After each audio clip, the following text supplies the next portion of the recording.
ओम शांति।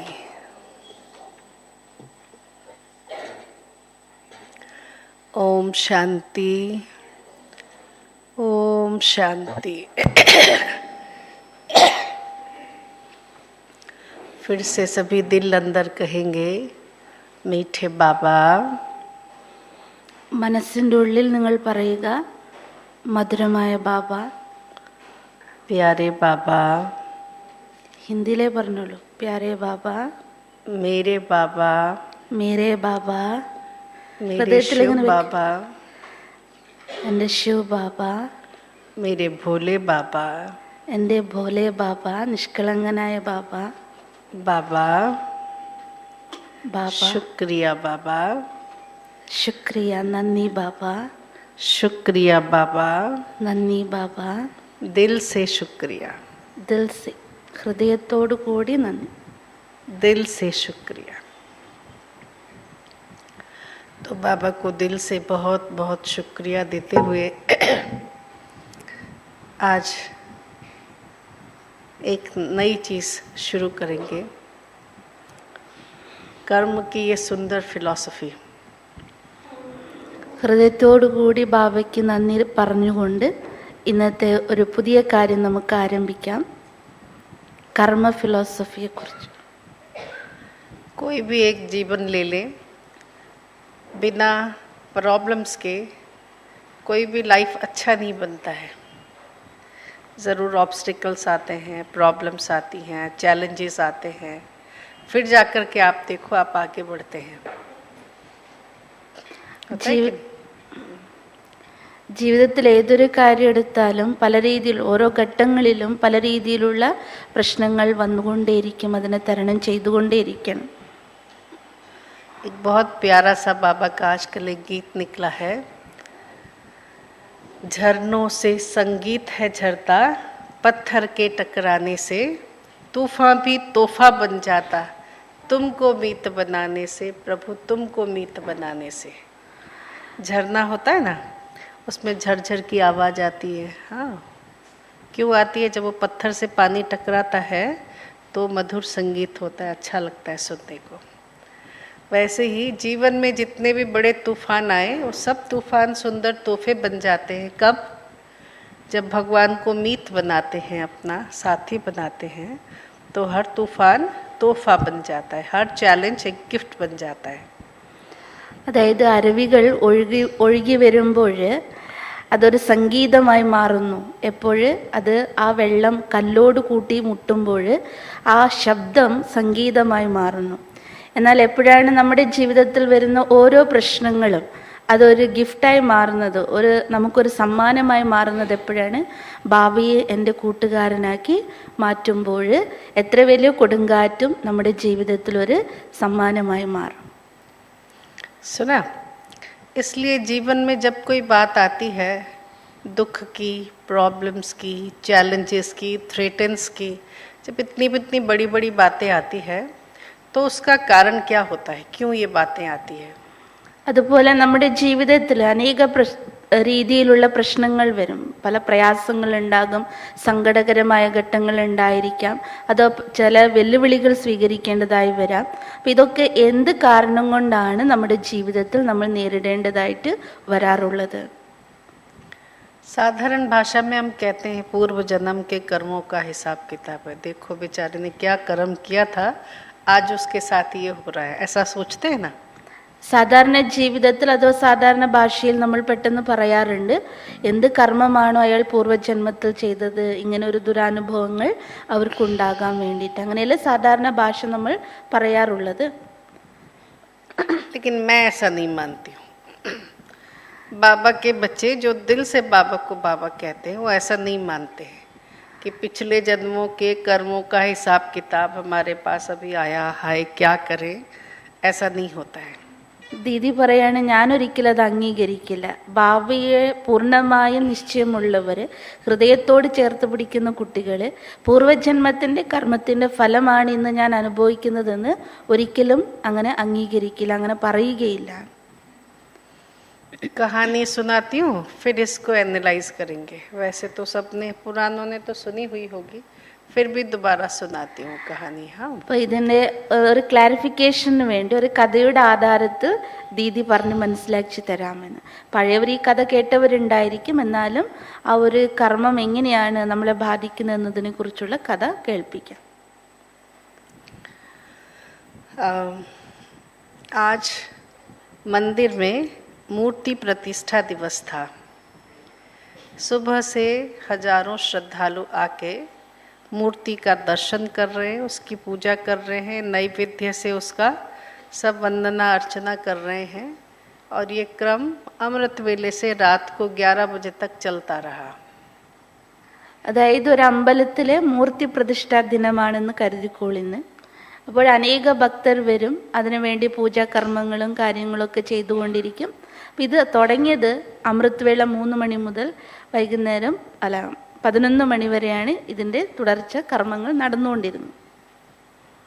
रात को 11 बजे सब भगत चले गए. രാത്രി സമയം വരെ എല്ലാ ഭക്തരും മടങ്ങിപ്പോയി. पूरा मंदिर का परिसर सन्नाटा हो गया, साइलेंस, डीप साइलेंस. എല്ലാവരും മടങ്ങിപ്പോയതിനു ശേഷം ആ ക്ഷേത്ര പരിസരത്തിൻ്റെ അന്തരീക്ഷം വളരെയധികം ശാന്തമായിരുന്നു. तब सन्नाटे में से एक आवाज आई कि वो ऊपर वाला इतना निर्दयी क्यों है. ഒരു ശാന്തമായിരിക്കുന്ന അന്തരീക്ഷത്തിൽ നിന്നും ഒരു ശബ്ദം ഉയർന്നു. അതായത് മുകളിൽ നിൽക്കുന്ന ഈശ്വരൻ ഇത്രയധികം इतना कठोर क्यों है, इतना अन्याय क्यों है, अनजस्ट क्यों है. ഇത്രയധികം അന്യായം എന്തുകൊണ്ട് ചെയ്യുന്നു, उसने मेरे साथ ऐसा अन्याय क्यों किया. എന്നോട് മാത്രം ഈ ഒരു അന്യായം എന്തുകൊണ്ട് ചെയ്തു. कहा, तुम्हें याद है मैं और तुम एक ही साथ सदियों, hundreds of years एक ही पहाड़ी के अंदर जुड़ के साथ में रहे थे. और अचानक एक दिन किसी तूफान के कारण हम दोनों ही पहाड़ी से साथ ही अलग हुए. दोनों ही जलधारा में, झरनों में, नदी से होकर के एक साथ आके नदी के किनारे पड़े थे. क्या तुम्हें याद है ये कौन बात कर रहा था आपस में. അതായത് ആ ഒരു അന്തരീക്ഷത്തിൽ നിന്നും വന്നിരിക്കുന്ന ആ ഒരു ശബ്ദം ആരുടേതാണ് എന്ന് നമ്മളൊന്ന് ചിന്തിക്കേണ്ടതുണ്ട്.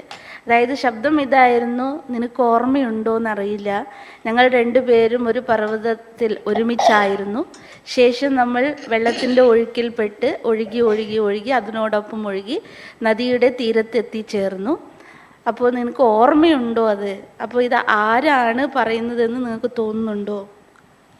पता है कौन बात कर रहे थे. ആരായിരിക്കും ഈ ശബ്ദം ഉയർത്തിയത്? दहलीज पे पड़ा पत्थर मूर्ति से बात कर रहा था. അതായത് ക്ഷേത്രത്തിൻ്റെ പടിയുണ്ടല്ലോ, ആ പടി കല്ലാണ് ക്ഷേത്രത്തിലിരിക്കുന്ന പ്രതിഷ്ഠിച്ചിരിക്കുന്ന മൂർത്തിയോടാണ് സംസാരിക്കുന്നത്. सुना क्या बात कर रहा था कि हम दोनों पत्थर भाई भाई हैं, एक ही पर्वत के गोद में एक साथ सदियों रहे, hundreds of years तक साथ में रहे, एक साथ टूटे, एक ही साथ जलधारा में बहते बहते आए, एक ही साथ नदी के किनारे पे पड़े. एक सुंदर से दिन में एक शिल्पागार वहाँ से, एक शिल्पी वहाँ से जा रहे थे, स्कल्प्टर वहाँ से जा रहे थे. उनकी दृष्टि एक साथ हम दोनों पे पड़ी. वो एक साथ ही हमें अपने शिल्पागार में, हाँ, जहाँ वो बनाता है मूर्तिकार, अपनी फैक्ट्री में लेके गया. लेकिन उसके बाद भी उस ऊपर वाले ने इतना अन्याय क्यों किया कि तुम्हें तो मूर्ति बना दिया, तुम पूजा पा रहे हो, और मुझे यहाँ दहलीज पे रख दिया. हर कोई मुझे रोंदता हुआ अपने पाँव से रोंद रोंद के अंदर जा रहा था. इतना अन्याय उसने क्यों किया. അപ്പം ആ കല്ലായിരുന്നു സംസാരിച്ചത്. അതായത് കല്ല് മൂർത്തിയോട് പറയായിരുന്നു, ഞങ്ങൾ ഒരുമിച്ച് പർവ്വതത്തിൻ്റെ മടിത്തട്ടിലാണ് ഉണ്ടായിരുന്നത്. അവിടെ നിന്ന് ഒരുമിച്ച് നമ്മൾ രണ്ടുപേരും പിളർന്നതിന് ശേഷം ഒരുമിച്ച് നമ്മൾ ആ വെള്ളത്തിൻ്റെ ഒഴുക്കിൽപ്പെട്ട് ഒഴുകി ഒഴുകി ഒരുമിച്ച് നദീ തീരത്ത് വന്നു ചേർന്നു. അതിൽ വഴി സഞ്ചരിച്ചിരുന്ന ശില്പി, അവരുടെ ദൃഷ്ടിയും ഒരുമിച്ച് നമ്മുടെ രണ്ട് കല്ലുകൾക്കും പതിയുകയും അതിൽ നിന്നും രണ്ട് കല്ലുകളെ ആ വ്യക്തി, അതായത് ശില്പി ആരാണോ, എടുത്തുകൊണ്ട് പോയി തൻ്റെ ശില്പഗ്രഹത്തിൽ വെച്ച് അതിനെ കൊത്തി കൊത്തി കൊണ്ടുവന്നു. പക്ഷേ സംഭവിച്ചത് എന്തായിരുന്നു? എന്നെ അതിൻ്റെ അമ്പലത്തിലെ പടിക്കല്ലാക്കുകയും നിന്നെ മൂർത്തിയായി പ്രതിഷ്ഠിക്കുകയും ചെയ്തു. ഇത്ര വലിയ ദ്രോഹം അഥവാ അന്യായം എന്നോട് മാത്രം എന്തിനു ചെയ്തു? എല്ലാവരും എന്നെ ചവിട്ടിയിട്ടാണ് നിന്നെ ദർശിക്കാൻ വേണ്ടി വരുന്നത്. എന്തുകൊണ്ടായിരുന്നു അത്? अब अंदर बैठे मूर्ति वाले पत्थर की आवाज थी.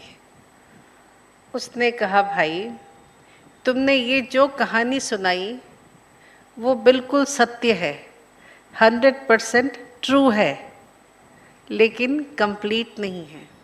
Let me complete the story. ഉള്ളിൽ പ്രതിഷ്ഠിക്കപ്പെട്ട മൂർത്തി, അതായത് ആ കല്ല് സംസാരിക്കാൻ തുടങ്ങി. നീ ഇതുവരെ പറഞ്ഞ കഥകളൊക്കെ സത്യമാണ്, അതിൽ അസത്യമായ ഒന്നുമില്ല, പറഞ്ഞതും സംഭവിച്ചതെല്ലാം സത്യം തന്നെ. പക്ഷെ അത് പൂർണ്ണമായില്ല. എന്താണ് പൂർണ്ണത എന്ന് ഞാൻ പറഞ്ഞോട്ടെ എന്ന്. അതായത് 100 വർഷങ്ങളോളം ഒരുമിച്ചുണ്ടായവർ. അപ്പം എവിടെയാണ് ആ ഒരു അപൂർണത വന്നത്? ये सत्य है कि हम दोनों एक ही पहाड़ी पे थे. ये सत्य है पानी की धारा में आके हम एक जगह पे पड़े. ये भी सत्य है शिल्पाकार में शिल्पी हमें दोनों को साथ में लेके आया. लेकिन उसके बाद की कहानी मैं तुम्हें सुनाता हूँ. അപ്പം എവിടെ വരെ സത്യമായിരുന്നു?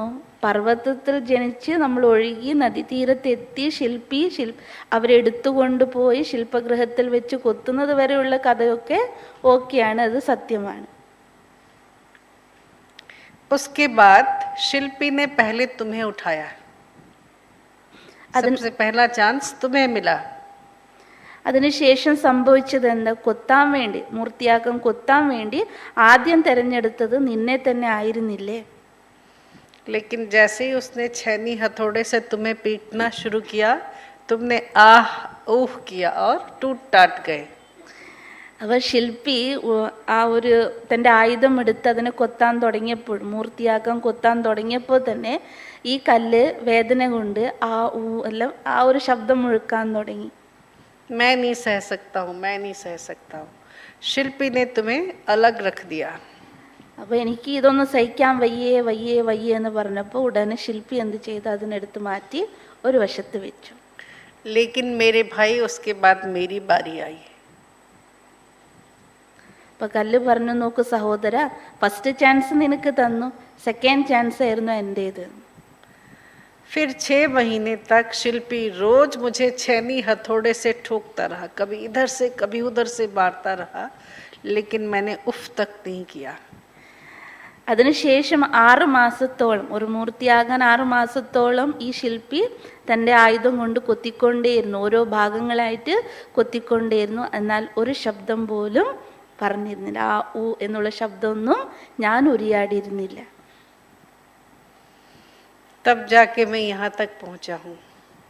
मेरे भाई, अगर तुम्हें शिल्पी ने जब बनाया था छेनी हथौड़े में, तुम भी अगर आह ऊह नहीं करते तो आज मेरी जगह पे तुम पूजा पा रहे होते, मेरी बात दूसरी होती, मेरी कहानी दूसरी होती. लेकिन तुमने छेनी हथौड़े के दर्द को सहा नहीं, इसलिए तुम वहाँ हो. मैंने उस दर्द को सहा है, इसलिए मैं यहाँ हूँ. അപ്പം ആ ശില്പിയുടെ കൊത്തുകളൊക്കെ ഞാൻ ഏറ്റുവാങ്ങി നിശബ്ദനായി എല്ലാം സഹിച്ചിരുന്നത് കൊണ്ട് ഇന്ന് ഞാൻ ഈ സ്ഥാനത്ത് മൂർത്തിയായി പ്രതിഷ്ഠിക്കപ്പെട്ടു. എന്നാൽ നീ ആ ഒരു കൊത്ത്, ഓരോ കൊത്തും സഹിക്കവയ്യാതെ പോരാതെ അസഹനീയമായി നീ അത് പ്രകടിപ്പിച്ചപ്പോൾ നീ ഇന്ന് കൽപ്പടിയായി, അതായത് ചവിട്ടുപടിയായിട്ട് ഇന്ന് നീ നിൽക്കേണ്ടി വന്നു. अब प्रश्न ये है कि मूर्ति बने उस पत्थर ने क्या विक्रम किया था पिछले जन्म में जो उसको छेनी हथौड़े का मार खाना पड़ा? बताइए. അപ്പം അവിടെ നമ്മൾ ചിന്തിക്കേണ്ടത്, ചവിട്ടുപടിയായി മാറിയിരിക്കുന്ന ആ കല്ല് അതിൻ്റെ മുൻ ജന്മത്തിൽ എന്ത് അത്തരത്തിലുള്ള തെറ്റായ കർമ്മം, അത് മോശകർമ്മം ചെയ്തിരുന്നു ഇന്ന് അത് ചവിട്ടുപടിയായി മാറാൻ വേണ്ടിയിട്ട്? क्या कहते हैं? नहीं. क्यों मार खाया? क्योंकि उसको पत्थर से मूर्ति बनना था. पिछले जन्मों के हिसाब किताब का मार नहीं था वो. वैसे ही एक बार जब हम बाबा के बन गए, अपने आप को ईश्वर को अर्पण कर दिया, कोई पिछला अगला हिसाब किताब नहीं है. अब जो कुछ आ रहा है वो इसलिए आ रहा है क्योंकि भगवान मुझे मूर्ति बना रहा है. അപ്പം ആ കഥയുടെ ആധാരത്തിൽ വെച്ച് നമ്മളൊന്ന് കമ്പയർ ചെയ്യുകയാണെങ്കിൽ, നമ്മൾ ഒരിക്കലും ബാബയുടെ കുട്ടിയായതിനു ശേഷം ഒരിക്കലും കഴിഞ്ഞ ജന്മത്തിൻ്റെ അതോ പൂർവ്വജന്മത്തിൻ്റെ കാരണം കൊണ്ടാണ് ഞാനിപ്പോൾ അനുഭവിക്കുന്നതെന്ന് പറഞ്ഞാൽ അത് തെറ്റാവും. കാരണം ഇതുപോലെ ആ കല്ലും ഒരുമിച്ച് യാത്ര ചെയ്ത് ഒറ്റ കാരണം കൊണ്ടാണ് ഒന്ന് മൂർത്തിയായത്, മറ്റൊന്ന് എന്താണ് പടിക്കല്ലായത്. അതായത് അല്ലെങ്കിൽ കഥ വേറെ ആകുമായിരുന്നു. അപ്പം ഇവിടെ നമ്മൾ ചിന്തിക്കേണ്ടത് ബാബ എന്നെ തിരഞ്ഞെടുത്തിരിക്കുന്നത് നമ്മൾ ഓരോരുത്തരെയും മൂർത്തികളാക്കി മാറ്റാൻ വേണ്ടിയിട്ടാണ്. देखो किसने नया फिलॉसफी कैसा डेवलप किया है। जो आप सोचते हो वही सत्य है, जो आप सोचते हो वही सत्य है। उसका मतलब ये है, अगर तकलीफ के समय पे, डिफ़िकल्ट डेज में, डिफ़िकल्ट सिचुएशंस में, चैलेंजेस में या कोई परिस्थिति आती है, उस समय अगर आप ये सोचते हो ये मेरे पूर्व जन्मों का कर्मों का फल है, तो वही ठीक है। और अगर आप ये सोचते हो कि नहीं, God is working on me, वो मुझे बना रहा है इसलिए ये चैलेंजेस आए हैं, तो ये सत्य है। सत्य अपने लिए आपको खुद बनाना पड़ता है। कोई पिछला अगला सत्य नहीं होता है, किसी और के बताने पे सत्य नहीं होता है। सत्य आपके एक्सेप्टेंस पे डिपेंड करता है।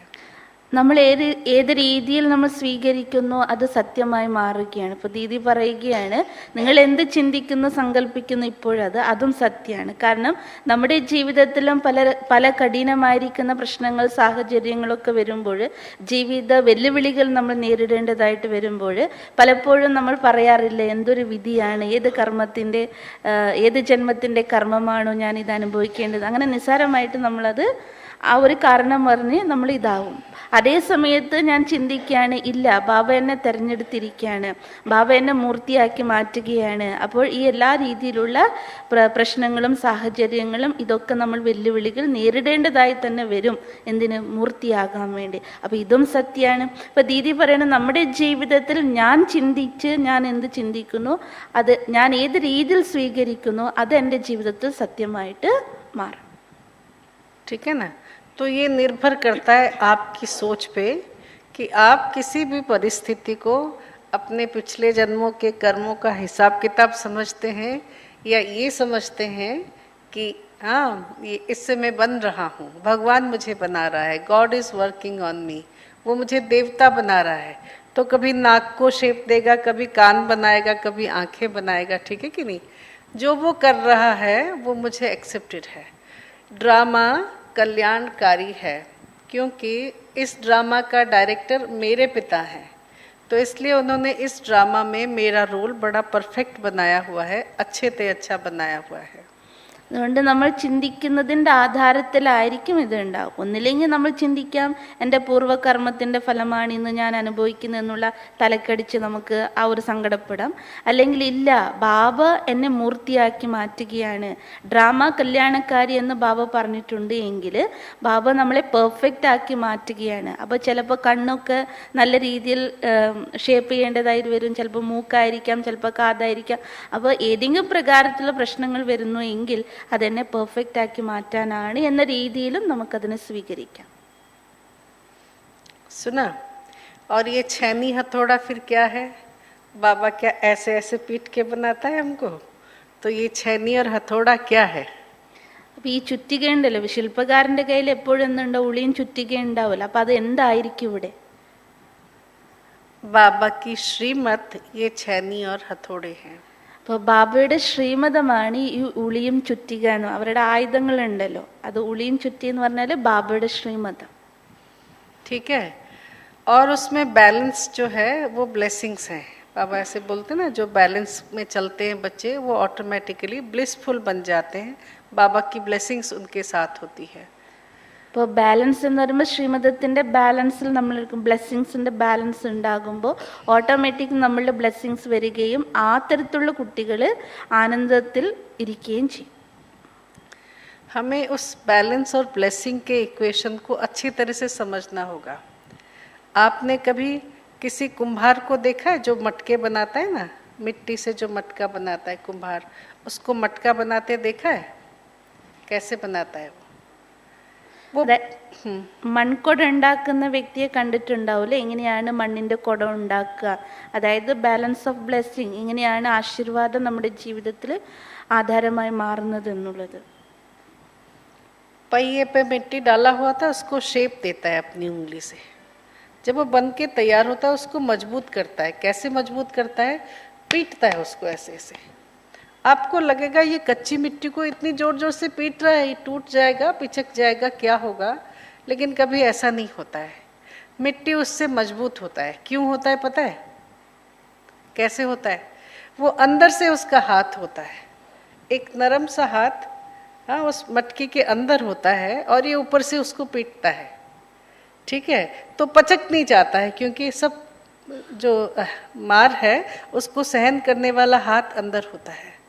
तो ऐसे ही श्रीमत कभी कभी हमें लगता है कि मुश्किल है, कैसे होगा, क्या होगा, हम छोटा सा उसमें से रास्ता ढूंढते हैं श्रीमत से इधर उधर होने के लिए। लेकिन अगर आपको ये निश्चय है कि जो श्रीमत का प्रहार दे रहा है उसने अंदर से हाथ रखा हुआ है, वो मुझे शेप दे रहा है, तो आप श्रीमत से अलग कहीं जाना नहीं चाहेंगे। उस बैलेंस को, उस ब्लिसफुल बैलेंस का आनंद लेना चाहेंगे जीवन में। അതായത് ഏതുപോലെ ആ മൺകുട ഉണ്ടാക്കുന്ന വ്യക്തി നമ്മൾ കണ്ടിട്ടുണ്ടാകാം. അതായത് ചെളിമണ്ണ് വെള്ളം കൊണ്ട് കുഴച്ചതിന് ശേഷം അതിന് ഷേപ്പ് കൊടുത്ത് ശേഷം അതിനെ ഉറപ്പ് വരുത്താൻ വേണ്ടി കൈകൊണ്ട് മുട്ടുന്നത് നമ്മൾ കാണാറുണ്ട്. ചിലപ്പോൾ നമ്മൾ കാണുമ്പോൾ നമുക്ക് അതിനെക്കുറിച്ചുള്ള വിവരം ഇല്ലാത്തതുകൊണ്ട് നമ്മൾ വിചാരിക്കും ഇത് പൊട്ടിപ്പോകാം, ഉടഞ്ഞു പോകാം, അല്ലെങ്കിൽ ഇങ്ങനെ എന്താ പറയുക അമർന്നു പോകാമെന്നൊക്കെ. പക്ഷെ അങ്ങനെ സംഭവിക്കാറില്ല ഒരിക്കലും. കാരണം ആ വ്യക്തി തൻ്റെ ഒരു കൈ അകത്ത് വയ്ക്കും, മറുകൈ പുറത്തു നിന്ന് തട്ടുകയാണ് ചെയ്യുക. അതായത് ഒരു സപ്പോർട്ട് കൊടുക്കാറുണ്ട്. അപ്പോൾ സപ്പോർട്ട് കൊടുക്കുന്നത് അകത്ത് വെച്ചിട്ടാണ് തട്ടുന്നത്. അതുകൊണ്ട് തന്നെ ഇതൊരിക്കലും കേടുപാട് സംഭവിക്കാറില്ല. അതുപോലെ തന്നെയാണ് ബാബയുടെ ശ്രീമതത്തിൻ്റെ ആ ഒരു ബാലൻസ് നമ്മുടെ ജീവിതത്തിൽ ഉണ്ടാകണം. കാരണം ശ്രീമതം നൽകുന്ന ബാബയും അതുപോലെ നമ്മളെ സപ്പോർട്ട് ചെയ്യുന്നുണ്ട്, ശ്രീമതം നൽകുന്നുണ്ട്. അതുകൊണ്ട് നമുക്ക് ഒരിക്കലും ഫീൽ ആകരുത് ഇതെത്ര പ്രയാസകരമാണ്, എന്നെക്കൊണ്ട് പറ്റില്ല എന്നുള്ള തോന്നലുകളിലേക്ക് വരാൻ സാധ്യമാവുകയില്ല. എപ്പോഴും ശ്രീമതം നൽകുന്ന ബാബ എന്നെ സപ്പോർട്ട് ചെയ്യുന്നുണ്ട് ഉള്ളുകൊണ്ട് എന്നുള്ള തോന്നൽ എൻ്റെ ഉള്ളിൽ ഉണ്ടാകുമ്പോൾ, അപ്പോൾ ആ ഒരു ബാലൻസ് നമ്മുടെ ജീവിതത്തിൽ ഉണ്ടാകും. और जब शिल्पी बनाता है, पत्थर को मूर्ति बनाता है, तो उसका हैमर ऐसा नहीं चलता है कि वो टूट जाए पत्थर। उसको पता है कहाँ बैलेंस करना है। वो पूरे बैलेंस के साथ ही हैमर को चलाता है कि इसमें सहन करने की कितनी शक्ति है, कितना ठोकूं और उसमें से कितना पत्थर निकलेगा, ठीक है कि नहीं। ज़्यादा नहीं ठोकेगा, नहीं तो और पत्थर गड़बड़ी कर देगा। तो शिव बाबा भी जब हमें श्रीमत देता है और उससे हमको तैयार करता है, तो उसको पता है कि इस पत्थर को मुझे कितना हैमर लगाना है। और उस बैलेंस के साथ जब हम चलते हैं तो हम ब्लिसफुल मूर्ति बन जाते हैं. അപ്പോൾ നമ്മൾ മനസ്സിലാക്കേണ്ടത് ഒരു ശില്പി ഒരു മൂർത്തി ഉണ്ടാക്കുമ്പോൾ തൻ്റെ ആയുധം കൊണ്ട് അങ്ങ് ആഞ്ഞടിച്ച് തോന്നിയ പോലെ അടിച്ചു പൊട്ടിക്കൊന്നുമില്ല. ആ ശില്പിക്ക് അറിയാം എത്ര ഭാഗം എത്ര കഷ്ണം ആ കല്ലിൽ നിന്നും പുറത്തേക്ക് കളഞ്ഞാൽ അവിടെ ഷേപ്പ് വരുമെന്ന്. അതിൻ്റെ ആധാരത്തിലാണ് ബാലൻസ് ചെയ്തുകൊണ്ട് ആ ചുറ്റിക കൊണ്ട് അടിക്കാറേ ഉള്ളൂ, പറഞ്ഞാൽ ആ താക്കത്തിനനുസരിച്ച്. അതുപോലെ തന്നെയാണ് നമ്മുടെ ജീവിതത്തിൻ്റെ ശില്പകാരനായിരിക്കുന്ന ബാബയും നമ്മൾ കുട്ടികൾക്ക് എത്രമാത്രം സഹിക്കാനുള്ള ശക്തിയുണ്ട് ക്ഷമയുണ്ട് എന്ന് മനസ്സിലാക്കിയാണ് നമുക്ക് ഓരോരോ ശ്രീമതം നൽകിയിരിക്കുന്നത്. അപ്പോൾ അതിനെ മനസ്സിലാക്കി അതിനെ ബാലൻസ് ചെയ്ത് നമ്മുടെ ജീവിതത്തിൽ കൊണ്ടുപോവുകയാണെങ്കിൽ നമുക്കും അതുപോലെ മൂർത്തിയായിട്ട് മാറാൻ പറ്റും. അല്ലാണ്ട് ഒരിക്കലും ബാബ പൊട്ടിത്തെറിക്കുന്ന വിധത്തിലൊന്നും നമുക്ക് ശ്രീമതം നൽകുകയില്ല. ठीक है. अब श्रीमत पे कैसे हमको चलना है, प्रैक्टिकल लाइफ में चलते हैं ना, जब तो छोटी छोटी बातें आती है तो उस समय हमको ये सोचना पड़ता है कि हम अब क्या करें, कैसे चलें श्रीमत में. तो हमारी बहनों ने बैठ कर के कुछ पॉइंट सोचा है कि ऐसे ऐसे परिस्थितियों में हमें क्या करना है. तो आज हम बैठ कर के सभी मिल के सोचते हैं कि हमें कैसे बाबा के द्वारा मिली हुई श्रीमत को बैलेंस करके ब्लिसफुल लाइफ बनाना है. सबसे पहला पॉइंट दिया है, कुमार और कुमारियाँ जो सेवा केंद्र पे रहते हैं वे लौकिक और अलौकिक जीवन जैसे कि शरीर ब्राह्मण जीवन का दिनचर्या स्व पुरुषार्थ में कैसे बैलेंस्ड रहे, अपने आप को कैसे संतुलित करें. ये जो है ये एक पॉइंट लिया है, इसके बारे में सोचना है. അപ്പം നമ്മുടെ ജീവിതത്തിലും ബാബ ഒരുപാട് ശ്രീമതം നൽകിയിട്ടുണ്ട്. പക്ഷേ നമ്മുടെ ജീവിതത്തിൽ വരുന്ന പ്രശ്നങ്ങളുടെ ആധാരത്തിൽ നമുക്ക് എങ്ങനെ ബാബയുടെ ശ്രീമതത്തെ ബാലൻസ് ചെയ്ത് കൊണ്ടുപോകാം, മുന്നോട്ട് കൊണ്ടുപോകാം, പ്രാക്ടിക്കൽ ലൈഫിൽ എങ്ങനെ അത് അപ്ലൈ ചെയ്യാം, അതിന് ചില പോയിന്റ്സുകളൊക്കെ സഹോദരിമാരും അതിനെക്കുറിച്ച് ചിന്തനം ചെയ്തിട്ടുണ്ട്, ദീദിക്ക് പറഞ്ഞിട്ടുണ്ടായിരുന്നു. അപ്പം അതിലൊരു പോയിന്റാണ്, ഇപ്പോൾ സാധാരണ സെൻട്രലിൽ ഇരിക്കുമ്പോൾ സിസ്റ്റേഴ്സ് സറണ്ടർ ആയവർ നിങ്ങൾ കണ്ടിട്ടുണ്ട്. പക്ഷേ സെൻട്രലിൽ അത്തരത്തിൽ തയ്യാറായി വരുന്ന കുമാരന്മാരാകട്ടെ കുമാരിമാരാകട്ടെ സെൻട്രലിൽ നിൽക്കുമ്പോൾ അവർ ഏത് തരത്തിലായിരിക്കണം? यहाँ पे जो भाई बहनें सेंटर निवासी हैं, आश्रम में रहते हैं, लौकिक घर में नहीं बाबा के घर में रहते हैं, वो जरा हाथ उठाए. सेंटर സെൻട്രലിൽ निवासी ഇരിക്കുന്നവർ, സെൻട്രവാസികൾ, അതായത് സിസ്റ്റേഴ്സിന്റെ കൂടെ സെൻട്രലിൽ बहनें നിൽക്കുന്ന भाई जो भी सेंटर पे रहते हैं जरा हाथ उठाइए. സഹോദരിമാരും സഹോദരന്മാരും ആരൊക്കെ സെൻട്രലിൽ നിൽക്കുന്നുണ്ട് അവർ കൈ ഉയർത്ത്. सहोदरी सहोदर जो रहते हैं सेंटर पे, सेंटर निवासी, वो जरा हाथ उठाए. കുമാരന്മാരാകാം കുമാരിമാരാകാം, ആരാണ് ഇരിക്കുന്ന അവർ കൈ ഉയർത്ത്. താല്പര്യമുള്ളവർക്കും കൈ ഉയർത്താം. थोड़े से हैं पर फिर भी सेंटर्स पे और भी रहते होंगे सब जगह पे. तो हमें अपने जीवन को कैसे बैलेंस करना है, पैसे का क्या हिसाब किताब है, शरीर कर्मणा सेवा का क्या हिसाब किताब है, और दिनचर्या हमारा कैसा हो, स्व पुरुषार्थ पे हमें कितना अटेंशन देना है. नो डाउट बाबा के सब बच्चे हैं. बाबा ने कभी नहीं कहा ब्रह्मा अधर कुमारी, ब्रह्मा अधर कुमारी, ऐसा बोला है? नहीं, सब ब्रह्मा कुमार हैं, सब ब्रह्मा कुमारियां हैं, सब बच्चे हैं. और कई बार बाबा ने ये भी कहा है कि घर गृहस्थ में रहने वाले बच्चे सेंटर पे अंदर रहने वाले बच्चों से भी आगे जा सकते हैं. सुना कि नहीं सुना मुरली? बहुत बाबा के ऐसे बच्चे हैं जिनको हमने प्रैक्टिकली देखा है, नियम में, मर्यादाओं में, डेडिकेशन में, जीवन के चलने में. भले वो घर गृहस्थ में रहते हैं लेकिन बहुत आगे हैं, बड़े डेडिकेटेड हैं. और ऐसे गृहस्थी बाबा के बच्चों ने, भाई बहनों ने बहुत सेवाएं की. आज शायद दीदी सुबह कह रही थी ना कि सेवाओं को बढ़ाने के लिए केरला में भी घर गृहस्थ में रहने वाले भाई बहनों को पाठशालाएं खोलनी चाहिए, उससे सेवाएं बढ़ेंगी इत्यादि.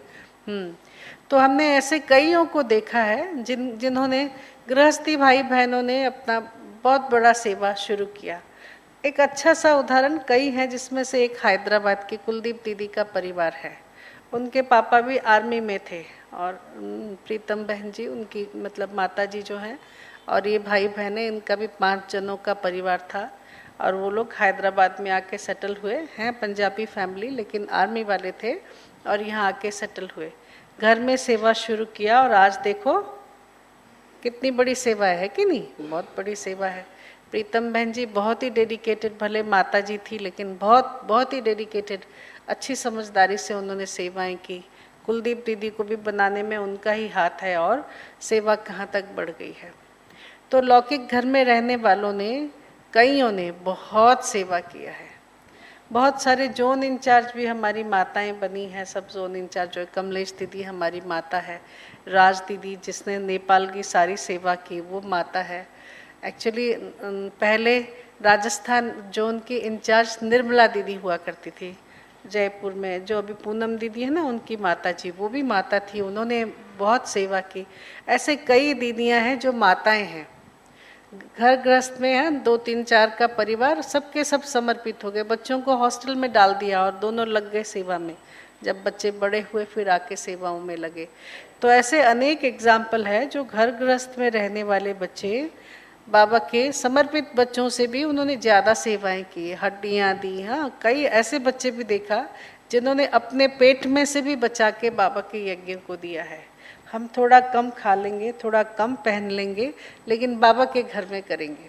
जो भी है बाबा के लिए सब कुछ है. बहुत ऐसे बच्चे हैं मेरे, मतलब मेरी स्मृति में तो अभी सैकड़ों ऐसे बच्चे आ रहे हैं जिन्होंने बाबा के यज्ञों को बनाया, चलाया. भंडारी करने वाले कौन हैं? गृहस्थी भाई बहन ही तो हैं. समर्पित भाई बहने भले यज्ञ संभालते हैं, लेकिन यज्ञ के लिए जो खर्चा वगैरह धन आता है वो तो गृहस्थी भाई बहने ही करते हैं. तो ऐसे कई भाई बहनें हैं जिन्होंने अपना तन मन धन समय श्वास संकल्प सब कुछ बाबा पे न्योछावर किया है. അതായത് ചോദ്യം നമ്മൾ മനസ്സിലായിട്ടുണ്ടാകും, എങ്ങനെയാണ് ഗൃഹസ്ഥവും പിന്നീട് ബാബയുടെ അലൗകിക ജീവിതം ഒന്നിച്ച് ബാലൻസ് ആയിട്ട് കൊണ്ടുപോകാൻ കഴിയാം. ഇപ്പോൾ ദീദി പറയണ നമ്മൾ ബാബയുടെ മുരളിയിൽ ഇന്നത്തെ മുരളിയും കൂടി നമ്മൾ കേട്ടിട്ടുണ്ടായിരുന്നു. ലക്ഷ്മി ദീദി രാവിലെ പറയുമായിരുന്നല്ലോ, കേരളത്തിലും കൂടി അത്തരത്തിൽ സേവനം ആരംഭിക്കണം, അതായത് ഗ്രൂപ്പ്സ് ഉണ്ടാക്കി സേവാ സെൻറ്റർ തുറക്കാനും ഗീത പാഠശാല തുറക്കാനും വേണ്ടിയിട്ട്. അപ്പോൾ ദീദിയുടെ അനുഭവത്തിലൂടെ പറയണം, അങ്ങനെ ധാരാളം മക്കളുണ്ട്. ബാബയുടെ മുരളിയിൽ തന്നെ നമ്മൾ കേട്ടിട്ടുണ്ട്, സെൻറ്ററിൽ ഇരിക്കുന്നവരെക്കാളും ഗൃഹസ്ഥത്തിലിരിക്കുന്നവർ വളരെ ഫാസ്റ്റായി മുന്നോട്ട് പോകാറുണ്ട്. അതായത് ബാബയുടെ ശ്രീമതം മര്യാദ പക്കാ പാലിക്കുക മാത്രമല്ല, അവർ സ്വയം സമർപ്പണമാവുകയും, ഇപ്പോൾ അവരുടെ കുട്ടികളുണ്ടെങ്കിൽ അവരും സമർപ്പണമേ, 4 പേരുണ്ടാകും, 2 മക്കളും അച്ഛനമ്മ, അവർ പൂർണ്ണമായി സറണ്ടർ ആവുകയും അത്തരത്തിൽ വലിയ രീതിയിൽ ബാബയുടെ സേവനം ആയി മാറുന്നത്. അപ്പോൾ ഉദാഹരണത്തിന് ഹൈദരാബാദിൽ നിന്ന് വലിയ റിട്രീറ്റ് സെൻ്ററാണ് നമുക്കറിയാം. അപ്പോൾ അവിടെ കുൽദീപ് ബഹൻ ഉണ്ട്. അപ്പോൾ അവരുടെ അമ്മ അവരെ തയ്യാറാക്കി, പ്രീതം ബഹൻ എന്ന് പറഞ്ഞാൽ അവർ മാതാ, അവരാണ് സ്വന്തം മോളെ അത്തരത്തിൽ തയ്യാറാക്കി സോണൽ ലെവലിൽ സോണൽ ഹെഡായിട്ട് മാറ്റിയത്. അപ്പോൾ അവരെല്ലാവരും വിത്ത് ഫാമിലി അവർ സറണ്ടറാണ്. അതുപോലെ തന്നെ പല അത്തരത്തിലുള്ള അനുഭവങ്ങളും ദീദിയുടെ പക്കലുണ്ട്. സ്വന്തം വയറ്റിൽ പോലും കൊടുക്കാനില്ലെങ്കിലും വയറ് മുറുക്കി കെട്ടി ബാബയുടെ സേവനത്തിന് വേണ്ടി സമർപ്പിക്കുന്ന അമ്മമാരും ഒരു വശത്തുണ്ട്. അപ്പം അതുകൊണ്ട് അത്തരത്തിൽ 100 കണക്കിന് 1000 കണക്കിന് എക്സാമ്പിൾസ് ദീദി, കാരണം എല്ലായിടത്തും പോകുന്നതുകൊണ്ട് അവരുടെ ജീവിതത്തിൻ്റെ അനുഭവത്തിലുണ്ട്. ഗൃഹസ്ഥത്തിൽ ഇരുന്നു കൊണ്ട് ബാബയുടെ കാര്യത്തിൽ സേവനം ചെയ്യാൻ പറ്റുന്നവർ, അത്തരത്തിൽ ബാലൻസ് ആയിട്ട് കൊണ്ടുപോകാൻ കഴിവുള്ളവർ. सुना, इसमें एक बहुत बड़ा सीक्रेट बाबा ने बताया है. वैसे कुछ अलग सोचने वाली बात नहीं है, अगर क्लैरिटी चाहिए फिर कभी हम देंगे. लेकिन शास्त्रों में एक कहानी है गुरु द्रोणाचार्य की. ഇതിനെപ്പറ്റി വേറൊന്നും ചിന്തിക്കേണ്ടതില്ല. അതായത് ഗൃഹസ്ഥത്തിലാണെങ്കിൽ പോലും ശരീരം, മനസ്സ്, ധനം, ശ്വാസം സമർപ്പിച്ച് ചെയ്യുന്നവർ.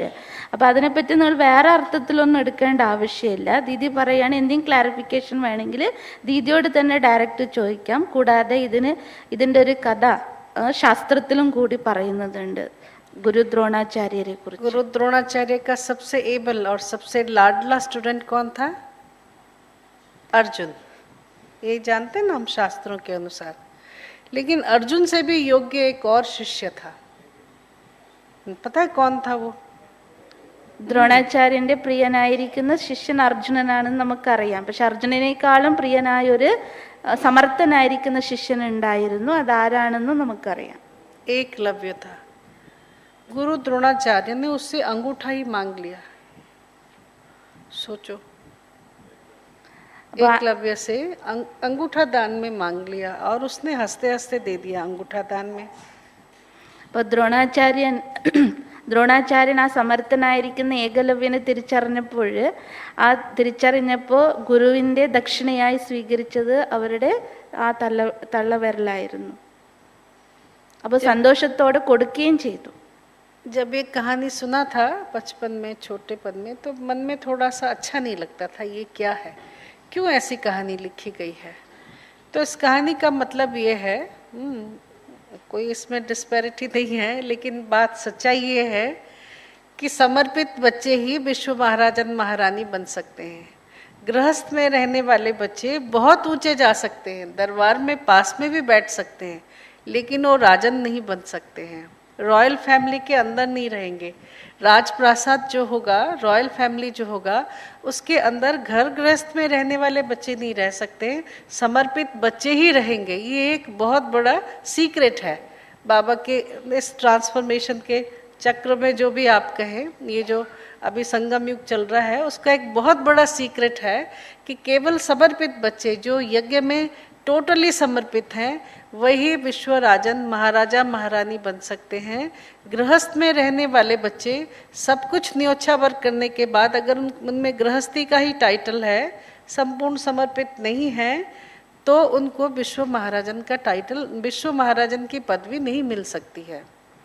അപ്പോൾ ദീദി പറഞ്ഞു തരണ ഏകലവ്യൻ അത്രയും സമർത്ഥനായി പിന്നീട് തൻ്റെ ഈ വിരൽ ത്യാഗം ചെയ്യേണ്ടതായിട്ട് സന്തോഷത്തോടെ കൊടുക്കുക തന്നെ ചെയ്തു. അപ്പോൾ ദീദി പറയണ ഇതിൽ വലിയൊരു സീക്രട്ട് ഉണ്ട്, ഇതിന് വ്യത്യസ്തമായിരിക്കുന്ന രീതിയിൽ വ്യാഖ്യാനിക്കപ്പെടുന്നുണ്ട്. പക്ഷെ എന്നിരുന്നാലും ദീദി പറയാണ് ആരാണ്, അപ്പം നേരത്തെ പറഞ്ഞല്ലോ ഒരുപാട് അമ്മമാർ നമുക്ക് പോലും അറിയില്ല, പക്ഷെ ഒരുപാട് അമ്മമാർ സോണൽ ഹെഡ്സായി മാറിയിട്ടുണ്ട്. അവരുടെ കുടുംബസമേതം അവർ ബാബയ്ക്ക് സമർപ്പിച്ചവർ. അപ്പം ദീദി പറയണ ആരാണോ അത്തരത്തിൽ സമർപ്പിതരാകുന്നത്, സമ്പൂർണ്ണ സമർപ്പണമാകുന്നത്, തൻ്റെ ശരീരം, മനസ്സ്, ധനം, ശ്വാസം, പൂരാ പരിവാർ സമർപ്പണമാകുന്നത്, അവർ വിശ്വമഹാരാജൻ, പുതിയ ലോകത്തിൽ വിശ്വമഹാരാജൻ്റെ പദവിയിലേക്ക് വരും. അവർ രാജകുടുംബത്തിൽ വരും. അല്ലാത്തവർ ഗൃഹസ്ഥി എന്നുള്ള ടൈറ്റിൽ ആർക്കൊക്കെ ഉണ്ടോ അവരെത്ര തന്നെ ഉയരങ്ങളിലേക്ക് പോകാം, എല്ലാ രീതിയിലുള്ള പുരുഷാർത്ഥം അവർ ചെയ്യാം. പക്ഷെ അവർക്കൊരിക്കലും അതായത് രാജകുടുംബത്തിൻ്റെ അകത്തേക്ക് വരാൻ സാധിക്കില്ല. क्या आपको ये सीक्रेट पता है? ഈ സീക്രട്ട് നിങ്ങൾക്ക് അറിയാമോ? बताते हैं। बाबा ने हमेशा कहा है कि अगर बाबा के घर में समर्पित होने के बाद पुरुषार्थ नहीं किया तो दासियों के भी दासी बनना पड़ेगा। रॉयल फैमिली का कौन करनी घोर बनना पड़ेगा, मतलब शमशान घाट में क्या कहते हैं बाबा उसको, बड़ा अच्छा कहते हैं, वो बनना पड़ेगा, चंडाल जाकर के बनना पड़ेगा। हाँ, അതായത് സമർപ്പണമായി ശരി തന്നെ, പക്ഷെ സമർപ്പിതമായിട്ട് പുരുഷാർത്ഥം ചെയ്യുന്നില്ല എങ്കിൽ രാജകുടുംബത്തിലെ ദാസിയുടെയും ദാസിയാകേണ്ടതായിട്ട് വരും. എന്നിട്ടും അവർ തീരെ ഒട്ടും ചെയ്യുന്നില്ല എങ്കിൽ ചണ്ടാള പദവിയിലേക്ക് അവർ പോകേണ്ടതായിട്ട് വരും ശ്മശാന ഘാട്ടിൽ. घर गृहस्थ में रहने वाले बच्चे आपसे आगे जा सकते हैं, पर कभी नहीं कहा है कि घर गृहस्थ में रहने वाले बच्चे विश्व महाराजन बन सकते हैं। അപ്പോൾ ഗൃഹസ്ഥത്തിലുള്ളവർ സമർപ്പിതരായവരെക്കാളും മുന്നോട്ട് പോകുമെങ്കിലും അവരൊരിക്കലും വിശ്വമഹാരാജന്റെ പദവിയിലേക്ക് ഉയരാൻ സാധ്യമല്ല, നേടാൻ പറ്റുകയില്ല. ये सीक्रेट क्या है, इसको समझने की जरूरत है।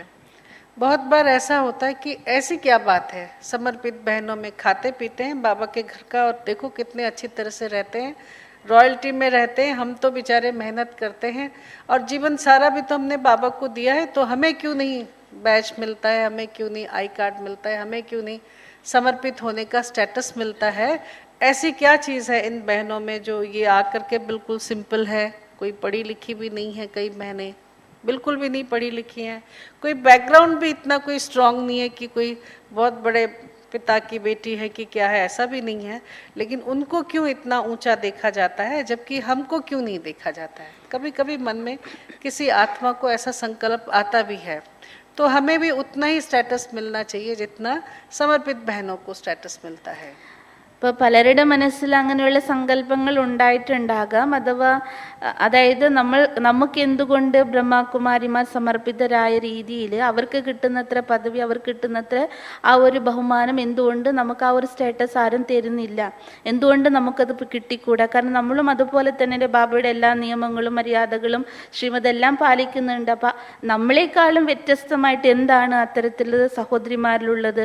അവർ നല്ല ഡ്രസ്സ്, റോയലായിട്ടുള്ള ഡ്രസ്സെല്ലാം അണിയുന്നു, എന്നാൽ അവർ ചെയ്യുന്നതോ വീട്ടിൽ സെൻറ്ററിൽ ഇരുന്നുകൊണ്ട് തിന്നുക, കുടിക്കുക, കഴിക്കുക എന്നല്ലാണ്ട് നമ്മളെ പോലെ അധ്വാനിക്കാനൊന്നും പോകുന്നില്ലല്ലോ. അത്തരത്തിലുള്ള സങ്കല്പങ്ങൾ, അതായത് സാധാരണ രീതിയിൽ എല്ലാവർക്കും വരാം. എന്നിട്ട് എന്തുകൊണ്ട് അവർക്ക് ഇത്രയും, ചിലപ്പോൾ അവർക്ക് ബാക്ക്ഗ്രൗണ്ട് ഒന്നും ഉണ്ടായാലും വലിയ കുടുംബ പാരമ്പര്യ കാര്യം ഉണ്ടാവുകയില്ല, അതോ നിങ്ങളുടെ അത്ര വിദ്യാഭ്യാസ കാര്യങ്ങളോ അറിവോ കാര്യങ്ങളോ ഉണ്ടാവുകയില്ല. എന്നാലും അവർ സറണ്ടർ ആയിട്ട് അവർക്ക് ആ ഒരു സമർപ്പിത സഹോദരി എന്നുള്ള രീതിയിൽ ബാബ അത്രയ്ക്കും ബഹുമാനം കൊടുക്കുന്നുണ്ടെങ്കിൽ എന്തുകൊണ്ട് നമുക്ക് ഗൃഹസ്ഥത്തിലിരുന്ന് ഇത് തന്നെയല്ലേ പാലിക്കുന്നത്, എന്നിട്ട് എന്തുകൊണ്ട് നമുക്ക് കിട്ടുന്നില്ല? അതിൻ്റെ സീക്രട്ട് എന്താണ്, രഹസ്യം എന്താണ് എന്നുള്ളത് നിങ്ങൾക്ക് അറിയാമോ, മനസ്സിലാകുന്നുണ്ടോ എന്ന്? समर्पित होना बाबा ने कहा मौसी का घर नहीं है। ऐसे ही कोई आके सेंटर पे रह जाए इम्पॉसिबल है। कई जन्मों के पुण्य का फल है कि आप भगवान के घर में रहने आते हैं और यहाँ रहने के बाद 5 साल तक आपका ट्रायल चलता है। 5 साल तक आप समर्पित में नहीं गिने जाते हैं, 5 साल तक आप ट्रायल में होते हैं। फिर उसके बाद आपकी जो टीचर दीदी है वो आपको रिकमेंड करती है कि ये बहन भगवान के बनने योग्य है, ये भाई बाबा के यज्ञ में समर्पित होने योग्य है। फिर उसके बाद आपका फाइल बनता है और उस फाइल के आधार पे बाबा के घर से आपको समर्पित होने का टाइटल मिलता है। അതായത് ബാബ പറയാറില്ലേ അത്തരത്തിൽ സർവസമർപ്പണമാവുക, അത് ഇളയമ്മൻ്റെ വീടൊന്നുമല്ല എന്ന് ബാബ മുരളിയിൽ പറയാറുണ്ട്, കേട്ടിട്ടുണ്ടാകും.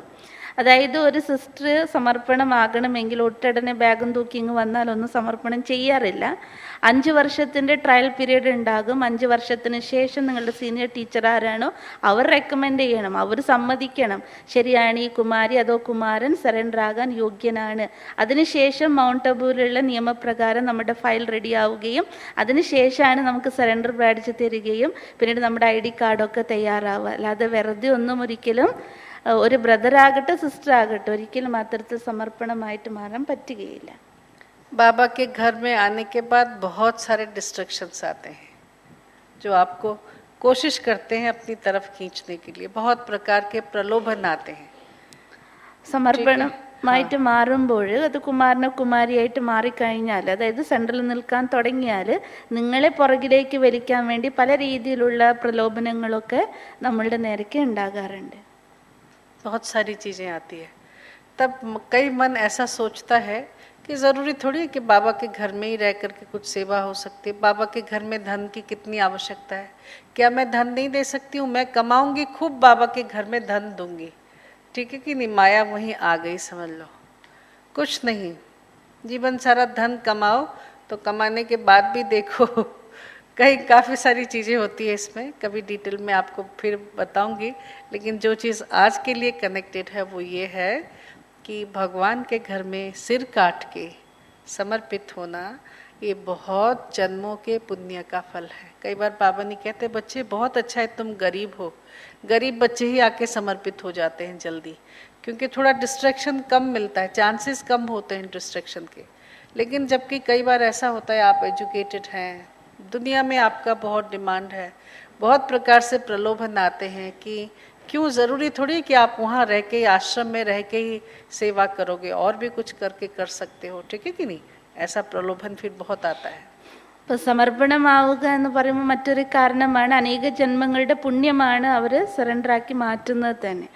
അപ്പോൾ ദീദി പറയാണ്, ശരിക്കും പറഞ്ഞാൽ ബാബ പറയാറുണ്ട് ചിലപ്പോഴൊക്കെ സങ്കല്പങ്ങൾ വരും എനിക്ക്, അതായത് ധനസേവ ബാബയ്ക്ക് ചെയ്യാൻ പറ്റുന്നില്ല, എന്നാൽ പിന്നെ ജോലിക്ക് പോയിരുന്നെങ്കിൽ ബാബയ്ക്ക് ഇഷ്ടം പോലെ ധനസേവ എന്നെ കൊണ്ട് ചെയ്യാമായിരുന്നു ഒക്കെ സങ്കല്പങ്ങൾ വരാം. അപ്പോൾ ദീദി പറയാണ് ശരിക്കും പറഞ്ഞാൽ ബാബയ്ക്ക്, അതായത് നമ്മൾ സ്വയം തലവെച്ച് കൊടുത്ത്, അതായത് നമ്മൾ പൂർണ്ണമായിട്ട് സമർപ്പണമാവുക പറഞ്ഞാൽ സ്വന്തം കഴുത്തറുത്ത് ബാബയുടേതാവുക, ബലിയാവുക എന്ന് പറഞ്ഞാൽ അങ്ങനെയല്ലേ. അപ്പം അത്തരത്തിലാകുന്നത് വീണ്ടും പോയി നമ്മൾ സമ്പാദിക്കുക കാര്യം ചെയ്യാൻ വേണ്ടിയിട്ടല്ല, അത് നമ്മുടെ പുണ്യത്തിൻ്റെ ഫലമായിട്ട് നമ്മൾ ബാബയുടെ വീട്ടിൽ സമർപ്പണമാവുകയാണ്. അപ്പോൾ ഇവിടെ ഇരിക്കുമ്പോഴും പലവരും നമ്മളെ പ്രലോഭിപ്പിക്കാം. ഇപ്പോൾ നിങ്ങൾക്ക് വിദ്യാഭ്യാസം കൂടുതലുണ്ട്, ലോകത്തിൽ നിങ്ങൾക്ക് വളരെയധികം ഡിമാൻഡ് ഉണ്ട്, ഇപ്പോൾ വലിയ വലിയ എഡ്യൂക്കേറ്റഡ് ആകുമ്പോൾ പറയല്ലേ നീ എന്തിനാ ഇവിടെ വന്ന് സമർപ്പണമായി, നിനക്ക് അവിടെ പോയിരുന്നു, ഇപ്പോൾ സമർപ്പണമായിട്ട് സേവ നടക്കുമോ, ഇതിനെക്കാട്ടും കൂടുതൽ പുറത്തിരുന്നു കൊണ്ട് എത്ര കാര്യം ബാബയ്ക്ക് വേണ്ടി ചെയ്യാം, ഈ തരത്തിൽ പറയുന്നവരും ഉണ്ട്. അതിലേക്ക് അട്രാക്റ്റഡ് ആയിട്ട് എന്നാൽ പിന്നെ പോയി സമ്പാദിക്കുക എന്ന് ചിന്തിക്കുന്നവർ പോലും ഉണ്ടാകാറുണ്ട്. सुना कई क्या कहते हैं, कई अनुभव हैं, सुनाने में बहुत समय लगेगा कि डिस्ट्रैक्शन कैसे आता है. लेकिन जब आप समर्पित होते हैं तो आप सभी चीज़ों को रूल आउट करते हैं. बस ये जीवन भगवान का है, मुझे इसको समर्पित करना है. ठीक है कि नहीं? ये जो श्रेष्ठ संकल्प है, ये जो श्रेष्ठ डेडिकेशन है, ये जो झाटकू आप बने, भगवान के कट के मर गए, उसके बाद आप घर के अंदर आ गए. सुना सतयुग का जो बहुत विराट कहते हैं, दादी देवता दादी कहती हैं कि एक पैलेस जो है वो मतलब दिल्ली और माउंट आबू के बीच में एक ही पैलेस होगा, समझ लो, बहुत बड़ा पैलेस होता है, उसके अंदर रहते हैं सब लोग. तो आप पैलेस के अंदर आ गए. पैलेस फोर्ट कैसा, मतलब अगर कॉन्सेप्ट को देखा जाए तो फोर्ट का पहले होता था ना कॉन्सेप्ट, फोर्ट के अंदर रहते थे कुछ लोग फोर्ट के बाहर गांव में रहते थे. हाँ, तो जो फोर्ट के अंदर है माना वो रॉयल फैमिली के अंदर है. रॉयल फैमिली के लिए वो काम करते हैं, वो नौकरी के लिए बाहर नहीं जाते हैं, काम के लिए बाहर नहीं जाते. हाँ, रॉयल फैमिली की चीज़ों की आवश्यकता है तो वो लेकर के जाके आते हैं. तो समर्पित हो गए माना रॉयल फैमिली में आ गए. रॉयल फैमिली की अपनी एक चाल चलन है, अपने नियम हैं, अपनी मर्यादाएं हैं. तो समर्पित बच्चों के लिए भी कुछ अलग से नियम हैं, मर्यादाएं हैं जिस पर उनको चलना है. അതായത് ബാബ പറയാറുണ്ട്, നീ ദരിദ്രനായിട്ട് വന്നാലും കുഴപ്പമില്ല, അധികം ആകർഷണത്തിലൊന്നും പ്രശ്നങ്ങളിലൊന്നും പോവുകയില്ല. കുറേ നമുക്ക് പഠിത്തവും കാര്യങ്ങളുണ്ടെങ്കിൽ ഒരുപാട് ഡിസ്ട്രാക്ഷൻസ് നമുക്ക് നേരെ ഉണ്ടാകും. അതുകൊണ്ട് ദരിദ്രനായി വന്നതാണ് നല്ലത് എന്ന് പറയും. അപ്പോൾ ദീദി പറഞ്ഞു തരാണ്, നമ്മൾ ഒറ്റയടിക്ക് ബാബയുടെ സർവസ്വം സമർപ്പിച്ച് സ്വയം ഒറ്റയടിക്ക് ബാബയിൽ ബലിയായി അത്തരത്തിലുള്ള കുട്ടികളാകുമ്പോൾ ദാദി പറയുന്നത് പോലെ നമ്മളെല്ലാവരും ഈ ഒരു കുടുംബത്തിൻ്റെ അംഗങ്ങളായി അകത്തേക്ക് വന്നു. സെൻറ്ററിൻ്റെ അകത്തേക്ക് വരെ പറഞ്ഞാൽ വലിയൊരു പാലസ്, ആ പാലസിൻ്റെ അകത്തേക്ക് വന്നതുപോലെ. അപ്പോൾ ദീദി പറയുന്ന സത്യവത്ത് നമുക്കറിയാം എത്ര വിശാലമായിരിക്കും കൊട്ടാരങ്ങളൊക്കെ. ഡൽഹിയുടെയും പിന്നീട് മധുബനത്തിൻ്റെ ഇടയിൽ അത്രയും വലിയൊരു കൊട്ടാരം ഒറ്റയ്ക്ക് മാത്രമേ ഉണ്ടാവുകയുള്ളൂ. അപ്പോൾ അതിൻ്റെ അകത്ത് വന്നതുപോലെയാണ്. അപ്പോൾ പാലസിൽ അഥവാ രാജകുടുംബത്തിൽ സദസ്യരായി കഴിഞ്ഞാൽ അവരൊരിക്കലും കൂലിക്കാരെ പോലെ പുറത്ത് ജോലിക്ക് പോയി സമ്പാദിച്ചു കൊണ്ടുവന്ന് തിന്നേണ്ട ആവശ്യം പറഞ്ഞാൽ അത്തരത്തിലുള്ളൊരവസ്ഥ ഒരിക്കലും കുടുംബത്തിൽ ഉണ്ടാവുകയില്ല. അവരുടേതായിരിക്കുന്ന രീതി നിയമങ്ങൾ, അതായത് റോയൽ കുടുംബത്തിന് അവരുടേതായിരിക്കുന്ന രീതി നിയമങ്ങൾ അതിൻ്റെ അകത്ത് ഉണ്ടാകും. അപ്പം ആ ഒരു ചുറ്റുപാടിൻ്റെ പുറത്ത് നിൽക്കുന്നവരെ പോലെ ആയിരിക്കില്ല അകത്തുള്ളവരായിരിക്കും. അതുപോലെ തന്നെ ബാബയുടെ വീട്ടിൻ്റെ അകത്തേക്ക് വന്നു കഴിഞ്ഞാൽ, അതായത് സറണ്ടർ ആയി കഴിഞ്ഞാൽ അവരിതിൻ്റെ അകത്ത് നിൽക്കുമ്പോൾ അവരുടേതായിരിക്കുന്ന നിയമ മര്യാദകൾ വേറെ തന്നെ ഉണ്ടാകും. समर्पित होने के बाद एक आपको अलग सा रिस्पेक्ट मिलता है, एक अलग सा ओहदा मिलता है. सब लोग आपको एक अलग नज़र से देखते हैं. होता है कि नहीं होता है? हाँ, बाबा के खास बच्चे हैं, समर्पित बच्चे हैं. സറണ്ടറായി കഴിഞ്ഞാൽ അവരുടെ പ്രതി മറ്റുള്ളവരുടെ ദൃഷ്ടി തന്നെ, കാഴ്ചപ്പാട് തന്നെ മാറും. അവർക്ക് വ്യത്യസ്തമായിരിക്കുന്ന ബഹുമാനം, അവർക്ക് ആദരവ്, വളരെ പ്രിയപ്പെട്ട ഈശ്വരൻ്റെ അതോ ബാബയുടെ കുട്ടികളാണ് എന്നുള്ള ദൃഷ്ടിയിൽ എല്ലാവരും കാണാൻ തുടങ്ങും. और उसके बाद जब आप कन्याएं हैं और समर्पित हैं, उसका एक अलग प्रकार का दबदबा है. हाँ, मैं अपना एक अनुभव सुनाती हूँ. कई बार सबको सुनाया है, लेकिन जितनी बार सुनाती हूँ मुझे उतनी बार अच्छा लगता है, इसलिए मैं सुनाती हूँ. അതുപോലെ ഒരു കന്യക സമർപ്പണമായി മാറുമ്പോൾ അവർക്ക് വേറെ തന്നെ വലിയൊരു ആദരവ്, റെസ്പെക്റ്റ് ആണ് കിട്ടാറുള്ളത്. അപ്പം ദീദി പറയും, എനിക്ക് എൻ്റെ ഒരു അനുഭവം ഞാൻ നിങ്ങളോട് കേൾപ്പിക്കട്ടെ എന്ന്. ആ കേൾപ്പിക്കും തോറും എൻ്റെ ഉള്ളിൽ ആ ഒരു എന്താ പറയുക, ആ ഒരു ഉത്സാഹം നിറയാണ് ചെയ്യുക. ये 1984 की बात है. तब मैं 11th स्टैंडर्ड का एग्ज़ाम दे करके चंडीगढ़ गई हुई थी. और लगभग छुट्टियों में दादी मुझे चंडीगढ़ भेज देती थी और मेरे पिताजी माताजी बहुत खुशी से ही सेवाओं में भेजते थे. घर में बचपन से ही गीता पाठशाला था, तो वो एक माहौल तो था ही उसका. तो उस समय जब मैं गई थी तो सब दीदियाँ मधुबन गई हुई थी किसी कारण से. और सेंटर पे चंडीगढ़ जोन हेडक्वार्टर सेंटर हमारा पंजाब जोन का, वहाँ पे हम लोग थे. एक दो दीदियाँ थी, बाकी हम छोटे छोटे थे सब. तो उस दिन हमको बिठा दिया क्लास कराने के लिए. एक चोटी बना दी और अच्छी तरह से ऐसे चुन्नी बुन्नी बांध दिया, बिठा दिया कि आज आपको क्लास कराना है. हम भी चढ़ गए. ब्रह्मा कुमारी दीदी क्लास कराने लग गए. अच्छी तरह से क्लास कराया और फिर उसके बाद पूछा, भाई जी आप बताइए, बाबा ने आज क्या कहा, आप बताइए. पीछे कोने में अमीर चंद भाई जी बैठे हुए थे. उनकी भी बारी आ गई, भाई साहब बताइए आज बाबा ने क्या कहा है करके. वो एकदम खड़े हो गए और लाल लाल हो गए. कहा, मैं आज स्ट्राइक करने वाला हूँ. कोई बात है ये? कल इस बच्ची को मैंने फ्रॉक पहन के यहाँ वहाँ घूमते देखा है और आज स्टेज पे क्या बैठ गई, बोलती है भाई साहब बोलो क्या बाबा ने सुनाया है करके. बाबा ने बहनों को इतना बड़ा ओहदा दिया है और मैं 15 साल से यहीं का यहीं बैठा हूँ. मेरा कोई प्रमोशन नहीं है. और कहा कि मैं बाबा से अब की बार फाइट करूँगा और रिक्वेस्ट करूँगा कि नेक्स्ट कल्पा में मुझे बहन बनाए. तो मैं भी टीचर बहन बनूँगा. ദീദിയുടെ സ്വന്തം അനുഭവമാണിത്. 1984 ഒരു കഥ, അല്ല റിയൽ സ്റ്റോറി. അപ്പോൾ ദീദി പറയാണ്, ദീദി കന്യകയായിരുന്ന സമയത്ത്, ദീദിയുടെ നമ്മൾ രാവിലെ അനുഭവം കേട്ടിരുന്നല്ലോ, ബാല്യകാലത്ത് തന്നെ ഈ ഒരു അന്തരീക്ഷത്തിൽ, കാരണം വീട് ഗീത പാഠശാലയായിരുന്നു, അച്ഛൻ അമ്മ എല്ലാവരും ജ്ഞാനത്തിലുള്ളത് കൊണ്ട് തന്നെ ആ ഒരു അന്തരീക്ഷത്തിൽ വളർന്ന കുട്ടിയായതുകൊണ്ട് 11ാം ക്ലാസ്സിൽ പഠിക്കുന്ന സമയത്ത് എക്സാമിനേഷൻ കഴിഞ്ഞു, വെക്കേഷൻ ടൈമിൽ ദാദി പറഞ്ഞു ചണ്ഡീഗഡിൽ പോയിട്ട് സേവ ചെയ്യണമെന്നുള്ളത്. അപ്പോൾ ആ ഒരു സമയത്ത് അങ്ങനെ അയക്കുകയായിരുന്നു സേവനത്തിന് വേണ്ടിയിട്ട്. അപ്പോൾ ഇവർ പഞ്ചാബ് സോണിലായിരുന്നു. അപ്പോൾ ആ സമയത്ത് അച്ഛനമ്മ വളരെ സ്നേഹത്തോടെ സന്തോഷത്തോടെ സേവനത്തിന് വേണ്ടി പറഞ്ഞയക്കുമായിരുന്നു. അപ്പോൾ അവിടെ എത്തിയപ്പോൾ സംഭവം എന്താ, അവിടെയുള്ള ദീദിമാരൊക്കെ സിസ്റ്റേഴ്സൊക്കെ എവിടെ പോയിരുന്നു, മധുബനത്തിൽ. അപ്പോൾ അവിടെ ഒരു 2-3 ചെറിയ സിസ്റ്റേഴ്സും ഉണ്ടായിരുന്നു, പിന്നെ ഇവരെ പോലെ കന്യകമാർ ഒരു 4-5 പേര് ഉണ്ടായിരുന്നു. അപ്പം അന്ന് ക്ലാസ് എടുക്കണ്ട, പിറ്റേ ദിവസം ക്ലാസ് എടുക്കുമ്പോൾ അവിടുത്തെ ദീദിമാർ ഇവർ ഒരുക്കി, അതായത് മുടിയൊക്കെ കെട്ടിക്കൊടുത്ത് നല്ലോണം ഡ്രസ്സൊക്കെ ചെയ്ത് അവർ ഗദ്ദിയിലിരുത്തി ക്ലാസ് എടുക്കാൻ വേണ്ടി പറഞ്ഞു. അപ്പോൾ ദീദി വളരെയധികം പറഞ്ഞാൽ സിസ്റ്റർ ഇരിക്കുന്ന സ്ഥാനത്താലും ഇരുന്ന് ക്ലാസ് എടുക്കണം, ബാബയുടെ മുരളി ആ ഒരു നശയിൽ തന്നെ ക്ലാസ് എടുക്കാൻ തുടങ്ങി. നല്ല രീതിയിൽ തന്നെ ക്ലാസ് എടുത്തു. അപ്പോൾ പഞ്ചാബ് സോണിൽ വളരെ മഹാരഥിയായിരിക്കുന്ന ഒരു വ്യക്തിയുണ്ട്, സഹോദരൻ അമീർ ചന്ദ് ദുബായ്. അപ്പോൾ അമീർ ചന്ദ് ദുബായ് മുരളി ക്ലാസ്സിൻ്റെ അങ്ങേയറ്റത്തിരിക്കുമായിരുന്നു. അപ്പം മുരളി കഴിഞ്ഞ് നമുക്കറിയാലോ പോയിന്റ്സ് റിപ്പീറ്റ് ചെയ്യണം എന്നുള്ളത്. അങ്ങനെ എല്ലാവരോടും ദീദി ചോദിക്കാൻ തുടങ്ങി, ബാബ ഇന്ന് എന്താ പറഞ്ഞു, ബാബ ഇന്ന് എന്താ പറഞ്ഞു.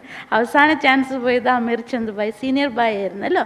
അമീർ ചന്ദ് ബായോട് പറഞ്ഞു, ബായ് സാബ് അങ്ങ് പറയൂ ബാബ ഇന്ന് എന്താ പറഞ്ഞ്. ആളങ്ങ് എഴുന്നേറ്റ് മുഖമൊക്കെ ചുവന്ന് അങ്ങ് വളരെ ശക്തനായിട്ട് പറഞ്ഞു, വെറുതെ വിട്ടാൽ പറ്റില്ല, ബാബയോട് ഞാനിത് ഫൈറ്റ് ചെയ്യാൻ തന്നെ ചെയ്യും.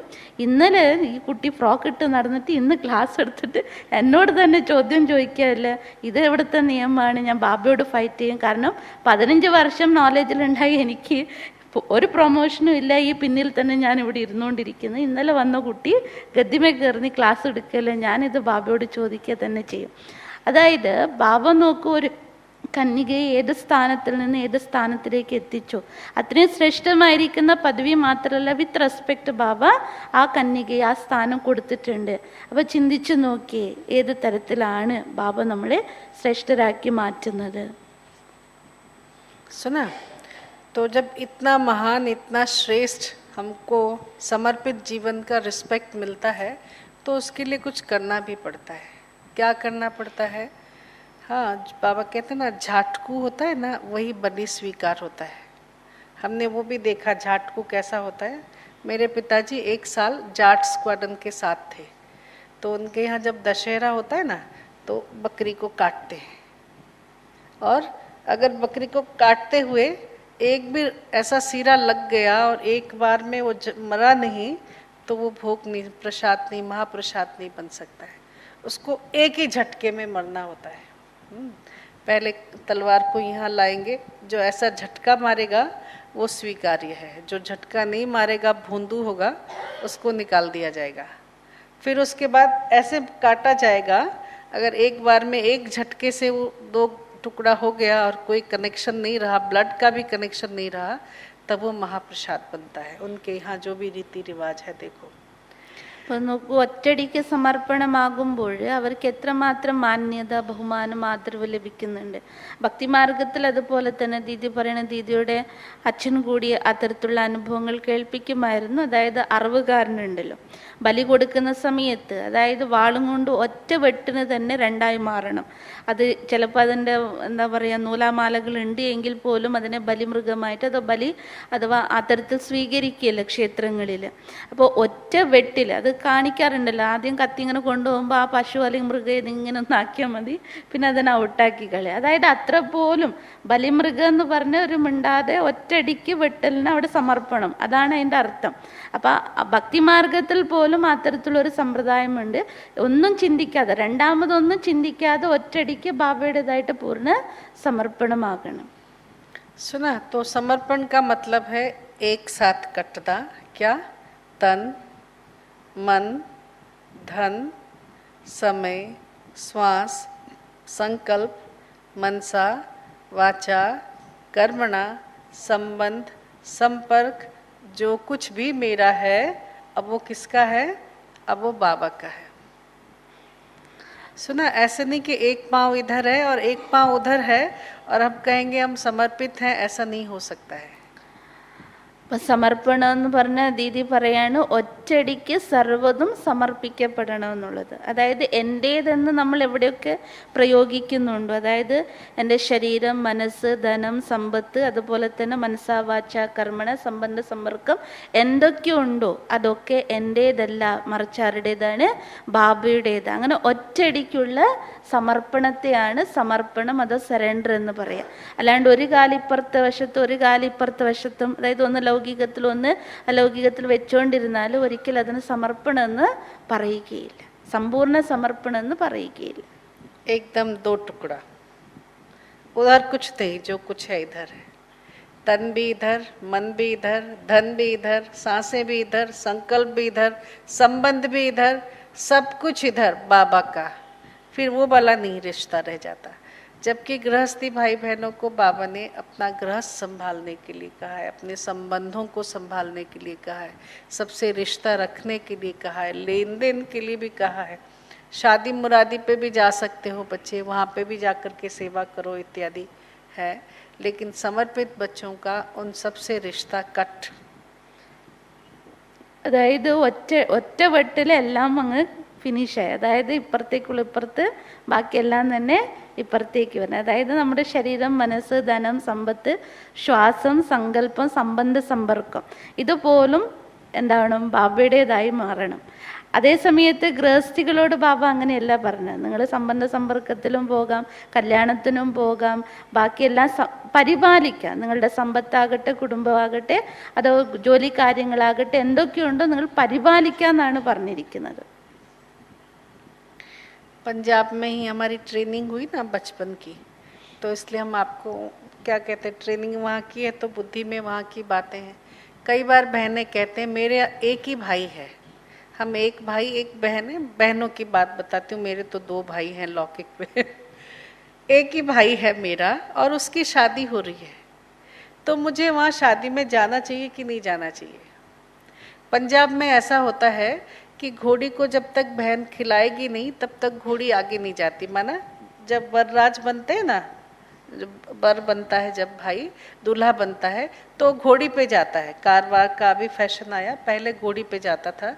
तो घोड़ी को बहन खिलाएगी तभी घोड़ी आगे जाएगा। तो बहन की शादी में बहुत ज़रूरत होती है, और भी सारे रिचुअल्स होते हैं जो बहनों को करना होता है। तब वो बहन पूछे कि भाई अब मेरे अपना एक ही भाई है, मैं उसकी एक ही बहन हूँ, उसकी शादी है, मुझे जाना चाहिए कि नहीं जाना चाहिए? बोलो क्या करना चाहिए? जाना चाहिए कि नहीं जाना चाहिए? സമർപ്പണമായി കഴിഞ്ഞാൽ ഒറ്റ വെട്ടിന് രണ്ടായി മാറിയില്ലേ, പിന്നെ അങ്ങോട്ടില്ലല്ലോ, അല്ലെ ഇങ്ങോട്ടായി, ബാബയുടേതായി മാറി. അപ്പോൾ ദീദി പറയാണ്, ഞാൻ പഞ്ചാബിലാണല്ലോ ട്രെയിനിങ് എടുത്തത്, അപ്പോൾ പഞ്ചാബത്തെ കാര്യമാണ് എൻ്റെ ബുദ്ധിയിലുള്ളത്.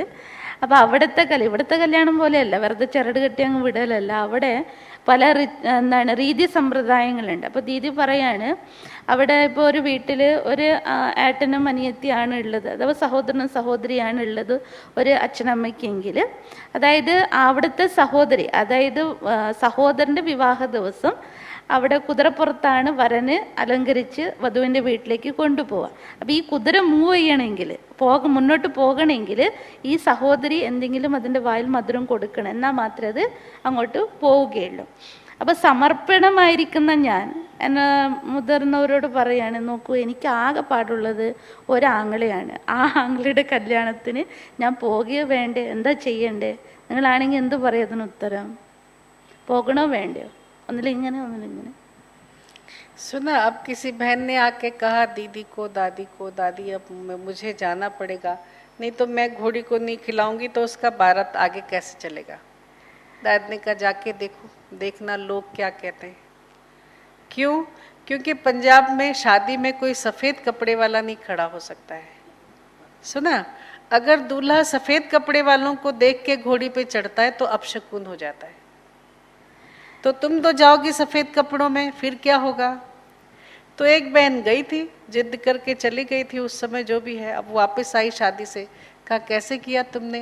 भाई की शादी में घोड़ी को सफ़ेद कपड़ों में जाकर के दाना खिलाया? कहती नहीं, उस समय मेरे पे लाल चुन्नी डाल दिया था।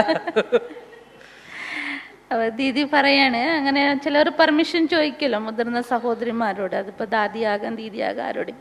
അപ്പോൾ പറയും, എനിക്ക് ആകപ്പാടുള്ള ഒരു ആംഗ്ലയുടെ കല്യാണത്തിന് ഞാൻ പോട്ടെ എന്ന് പറഞ്ഞാൽ ദാദി ചോദിക്കത്രേ.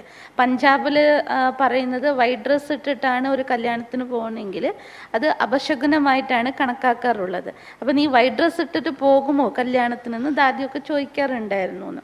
അപ്പം അങ്ങനെ ഇരിക്കെ ഒരിക്കൽ ഏതോ സഹോദരി ഇവരെ കൂടെ ഉള്ളത് വാശി പിടിച്ച് കല്യാണത്തിന് പോയി. അതേപോലെ തന്നെ തിരിച്ച് മടങ്ങി വരികയും ചെയ്തു. അപ്പോൾ ദാദി ചോദിച്ചു, നീ കല്യാണം കൂടിയോ, കുതിര മുന്നോട്ട് പോയോ, അതായത് വിവാഹ പാർട്ടി കൊണ്ടുപോയോ? അപ്പോൾ ദാദിയോട് പറഞ്ഞു, ആ പോയി. അപ്പോൾ നീ എങ്ങനെ ഈ വൈറ്റ് ഡ്രസ്സ് ഇട്ടിട്ട് പോയാന്ന് ചോദിച്ചപ്പോൾ പറഞ്ഞു, ഇല്ല, ഈ വൈറ്റ് ഡ്രസ്സിൻ്റെ മേലെ അവരുടെ ഒരു ചുനരി ഉണ്ടല്ലോ, ചുവന്ന ചുനരി ഇട്ടിട്ടുണ്ടായിരുന്നു. जो भी हो, लेकिन उस दिन इस बात पे बहुत अच्छी क्लास हुई, वो ये है कि किसी भी ब्रह्मा कुमारी बहन को अपने सगे भाई की भी शादी, किसी की भी शादी हो, शादी मुरादी पे नहीं जाने का है। ये नियम है, ये मर्यादा है। शादी करने के बाद अगर वो आपसे ब्लेसिंग लेने के लिए आते हैं, आप उन्हें खूब भर भर के ब्लेसिंग्स दीजिए, उनको बाबा के घर से जितना अच्छा चाहिए उतना गिफ्ट दीजिए, लेकिन शादी वाले घर में उस माहौल में आपको नहीं जाना है। ये बाबा का नियम नहीं है। അന്ന് മുതൽ ബാബയുടെ വീട്ടിൽ ഒരു നിയമം ഉണ്ടാക്കുകയും ചെയ്തു. അതായത് സമർപ്പിതമായിരിക്കുന്ന സഹോദരിമാര് സ്വന്തം ആങ്ങളെയാണെങ്കിൽ പോലും അവരുടെ വിവാഹത്തിന് പോലും, അതായത് ആ വിവാഹ പന്തലിൽ നിങ്ങൾ പോകരുത് എന്നുള്ള നിയമം വരികയുണ്ടായി. ठीक है, एक नियम ये हो गया। दूसरा, कई बार कहते हैं कि भले समर्पित हैं हम, लेकिन अपने नाम पे पैसा तो रख सकते हैं ना, क्या कर सकते हैं बोलो। അപ്പോൾ രണ്ടാമത്, ഒന്നാമത് അതായത് വിവാഹ കാര്യങ്ങൾ ചടങ്ങുകളിലേക്കൊന്നും സമർപ്പിതരായിരിക്കുന്ന സിസ്റ്റേഴ്സ് പോകരുത്. പകരം വിവാഹം കഴിഞ്ഞ് അവർ വന്ന് നിങ്ങളുടെ കാല് പിടിച്ച് ആശീർവദിക്കുമെന്ന് പറഞ്ഞ് നിങ്ങൾ വേണമെങ്കിൽ നിറച്ച ആശീർവാദം കൊടുത്തോ, ബാബയുടെ വീട്ടിൽ നിന്ന് നിങ്ങൾക്ക് എന്താണോ മനസ്സിൽ തോന്നുന്നു വലിയ ഗിഫ്റ്റ് വേണമെങ്കിലും കൊടുത്തോ, കുഴപ്പമില്ല. പക്ഷെ അവിടെ പന്തലിലേക്കൊന്നും നിങ്ങൾ പോകേണ്ട. രണ്ടാമത്തത്, സഹോദരിമാരെല്ലാം വിട്ടിട്ടല്ലേ സെൻറ്ററിലേക്ക് വരുന്നത്.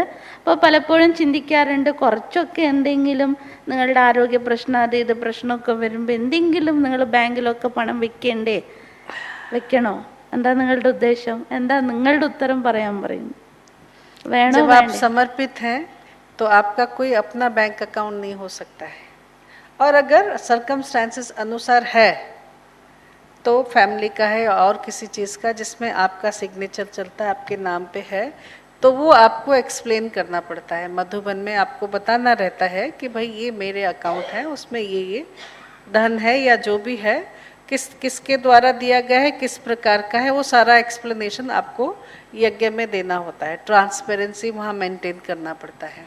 അപ്പം അഥവാ ചിലവർക്ക് അത്തരത്തിലുണ്ടോ, ചില സാഹചര്യങ്ങൾക്കനുസരിച്ച് വീട്ടിൽ നിന്ന് കൊടുത്തതായിരിക്കും, അഥവാ അത്തരത്തിൽ എന്തെങ്കിലും ഉണ്ടെങ്കിൽ അങ്ങനെ അക്കൗണ്ട് കാര്യങ്ങൾ അഥവാ നിങ്ങളുടെ സിഗ്നേച്ചർ ഇടാണ്ടൊന്നും എടുക്കാൻ പറ്റില്ല, അങ്ങനത്തെ എന്തെങ്കിലും സിറ്റുവേഷൻസ് ഉണ്ട് എങ്കിൽ അത് മധുബനത്തിലെ നിയമമാണ്. നിങ്ങൾ വളരെയധികം ട്രാൻസ്പെറൻ്റ് ആയിരിക്കണം. അതായത് എന്ത് കാരണം കൊണ്ടാണ് ഇത് നിങ്ങളുടെ കൈവശമുള്ളത്, അഥവാ എങ്ങനെയാണ് ഇത് നിങ്ങളിലേക്ക് എത്തിയത്, ഇതിൻ്റെ എല്ലാ എക്സ്പ്ലനേഷനും അവിടെ നമ്മൾ കൊടുത്തിരിക്കണം. ठीक है, तो इस प्रकार से चलता है कि। और दूसरी बात, फिर कई बार समर्पित होने के बाद दो चीज़ें आती हैं। वही कहा, जो गरीब बच्चे हैं बाबा के, वहाँ तो कुछ होता नहीं, जो यहाँ लेकर के आए वो तो ठीक है, लेकिन कई बार ऐसा होता है कि भाई समझो 2 बच्चे हैं। आजकल तो बेटियों के लिए भी नियम लागू हो गया है, उन दिनों तो बेटों के लिए, भाइयों के लिए ही नियम था। समझो आप 2 भाई हैं और आपके पिताजी की बड़ी प्रॉपर्टी है। आप जब समर्पित होते हैं तो पहने हुए कपड़ों में आ जाते हैं और सोचते हैं कि मुझे वहाँ से कुछ भी नहीं लेकर के आना है। तो क्या करना चाहिए? उस घर का धन लेके आना चाहिए कि उसको छोड़ देना चाहिए? क्या करना चाहिए? മൂന്നാമത്തെ കാര്യമാണ്, നമ്മൾ സമർപ്പണമാകുമ്പോൾ ഇട്ട വസ്ത്രം, അതായത് വൈറ്റ് ഡ്രസ്സ് ഇട്ടിട്ടാണല്ലോ ഇങ്ങോട്ട് വരുന്നത്, പിന്നെ വൈറ്റ് ഡ്രസ്സ് ആയിരിക്കും കൈവശം ഉണ്ടാവുകയും ചെയ്യുക, ബാക്കിയൊന്നും ഉണ്ടായിരിക്കില്ല. അപ്പോൾ അതായത് നിർധന കുടുംബത്തിൽ നിന്നാണെങ്കിൽ അവർക്കൊന്നും കൊണ്ടുവരാൻ ഉണ്ടാവുകയില്ല. അവർ പൂർണ്ണമായിട്ട് ഉള്ളതെന്തോ അത് സമർപ്പിച്ച് ബാബയുടെ വീട്ടിലുണ്ടാകും. അല്ലാത്ത പക്ഷം ചില കുടുംബത്തിൽ ചിലപ്പോൾ 2 സഹോദരനോ 2 സഹോദരി ഉണ്ടാകാം, അവർക്ക് വലിയ സ്വത്തുള്ള അച്ഛൻ്റെ മക്കളായിരിക്കാം.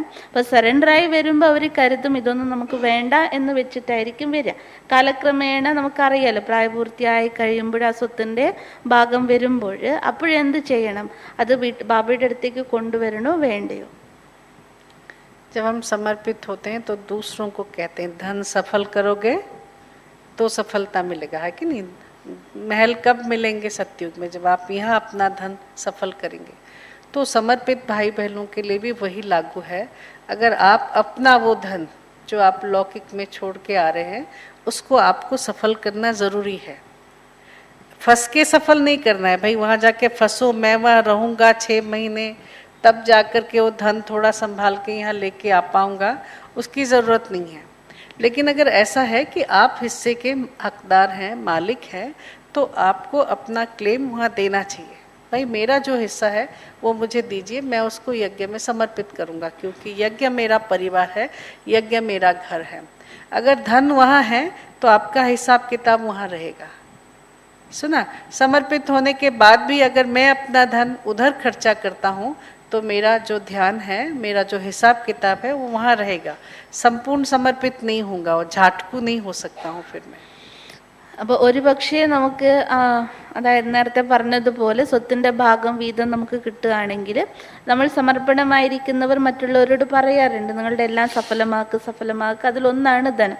ധനം സഫലാക്ക് നമ്മൾ മറ്റുള്ളവരോട് പറയുമ്പോൾ അതേ നിയമം തന്നെയാണ് സറണ്ടർ ആയിരിക്കുന്ന സഹോദരിയാകട്ടെ സഹോദരനാകട്ടെ ഉള്ളത്.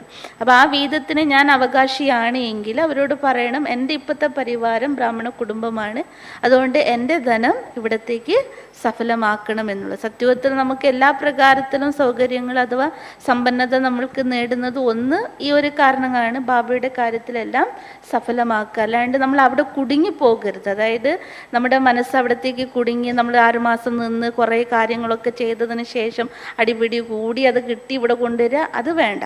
അല്ലെങ്കിൽ നമുക്ക് അവകാശപ്പെട്ടതാണ് അവർ തരുന്ന മനസ്സിച്ചോട് തരുന്നതാണെങ്കിൽ ബാബയുടെ കാര്യത്തിൽ ഇവിടെ സഫലമാക്കാം. അല്ലാതെ നമ്മൾ ധനം കിട്ടിയതിനെ നമ്മൾ മാറ്റി വെച്ചുകൊണ്ട് എൻ്റേതാണ് നാളേക്ക് വേണ്ടി വരും എന്ന രീതിയിൽ ചിന്തിച്ച് ഞാൻ വെച്ച് അത് എൻ്റെ കാര്യത്തിന് വേണ്ടി ഉപയോഗപ്പെടുകയാണെങ്കിൽ വീണ്ടും നമ്മുടെ മനസ്സ് സങ്കല്പം അവിടെ പോകും, അതൊരു ബന്ധനമായിട്ട് പിന്നീട് മാറും. സമ്പൂർണ്ണ സമർപ്പണം ഒറ്റയടിക്ക് ബലി എന്ന് പറയാൻ പറ്റില്ല. यज्ञ में मेरा पर्सनल अनुभव यही कहता है कि आप दूसरों से सफल करवाने की कोशिश करते हैं, फलाना भाई करे सफल, वो भाई करे सफल, लेकिन उससे ज़्यादा कंसर्न आपको रहना चाहिए कि आपके लौकिक वाले सफल करें. ठीक है, प्यार है ना, एक्स्ट्रा प्यार तो रहेगा ना लौकिक वालों के लिए. अगर एक्स्ट्रा प्यार है तो वो एक्स्ट्रा प्यार ये हो कि भाई सफल करो, कैसे आप कर सकते हो, करो, ये भी सफल कर दो, वो भी सफल कर दो, तो उनको लाइट होकर के सफल कर लेने दो.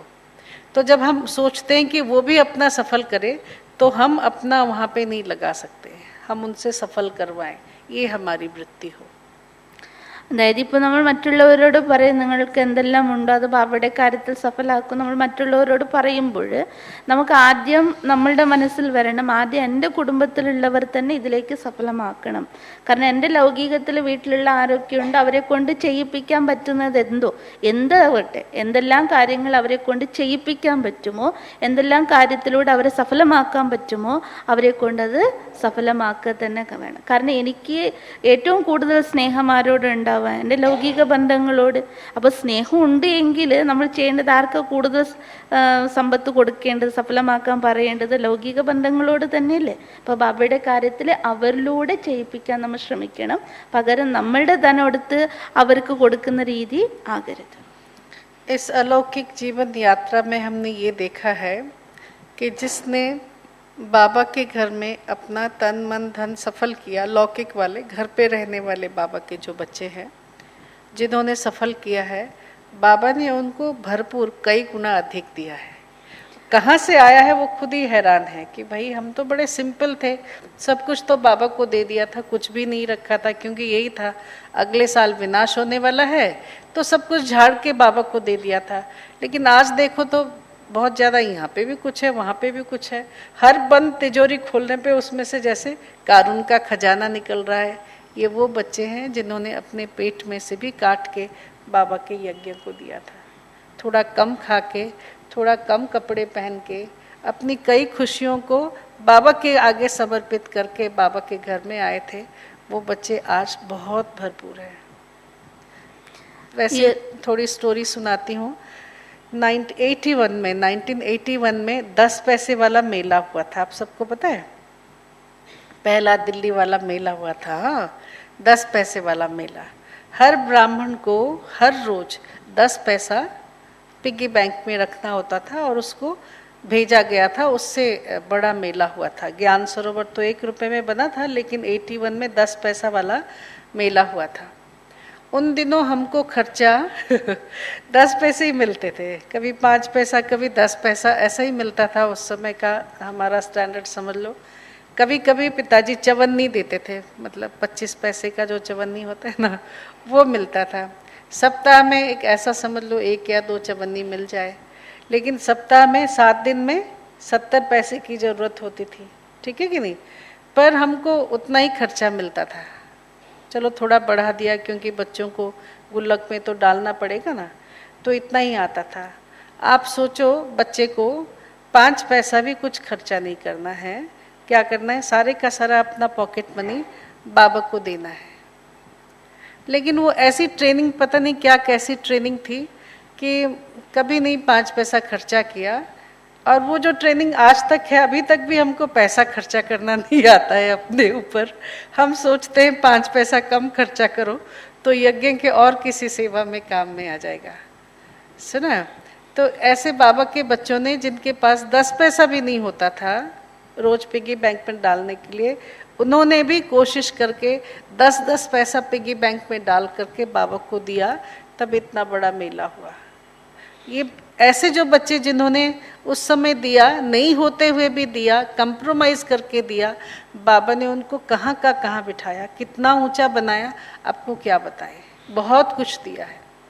അതായത് ദീദി പറയണ ഈ ഒരു യാത്രയിൽ മുന്നോട്ട് വന്നപ്പോൾ എൻ്റെ ജീവിതത്തിൻ്റെ അനുഭവം പറയാണ് ദീദി.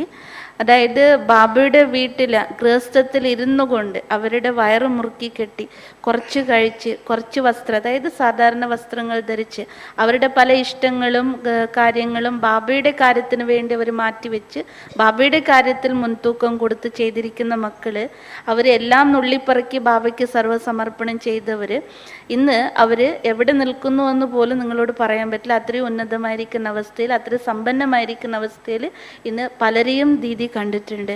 അതായത് അവർ പറയുന്നു എൻ്റെ കയ്യിൽ ഒന്നും ഉണ്ടായില്ല, കാരണം എൻ്റെ ഇതെല്ലാം ബാബയ്ക്ക് കൊടുത്തു കഴിഞ്ഞതാണ്. പക്ഷെ അവർ ഓരോ പേഴ്സ്, അവരുടെ ഓരോ കാര്യം തുറക്കുമ്പോഴും അതിലിങ്ങനെ നിറഞ്ഞു വരുന്ന ഫീലിംഗ്. അവർക്ക് പോലും അറിയില്ല ഇത് എവിടെ നോക്കിയാൽ ബാബ എനിക്ക് സഹായിക്കുന്നതെന്ന് പോലും അവർക്ക് അറിയിക്കുകയില്ല. അപ്പോൾ ദീദി പറയാണ്, നമുക്കറിയാം ജ്ഞാനസരോവരം പണിയുന്ന സമയത്ത് കുറച്ച് പേരൊക്കെ ബാബയുടെ ജ്ഞാനത്തിലുള്ള കുട്ടികൾക്കറിയാം, ആ സമയത്ത് ഭണ്ഡാരത്തിൽ 1 രൂപ നിക്ഷേപിക്കണമായിരുന്നു. അതെല്ലാം കൂട്ടി മധുബനത്തിലേക്ക് അയച്ച് അങ്ങനെയാണ് ജ്ഞാനസരോവരം ഉണ്ടായത്.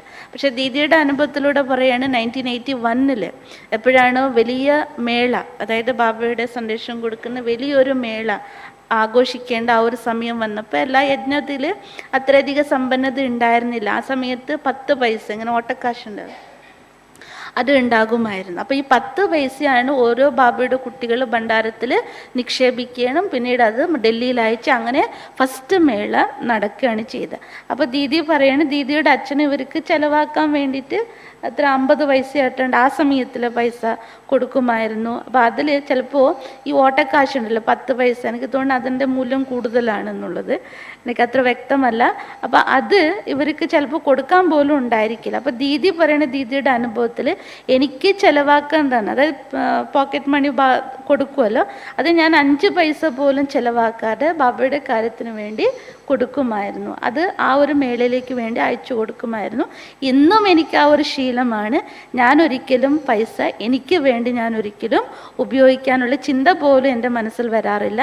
എന്തെങ്കിലും എനിക്ക് കിട്ടുമെങ്കിൽ അതെങ്ങനെയെങ്കിലും ബാബയുടെ കാര്യത്തിൽ മറ്റുള്ള കാര്യത്തിൽ ഉപയോഗിക്കണം എന്നാണ് എൻ്റെ മനസ്സിൽ ഇപ്പോഴും വരാറുള്ളത്.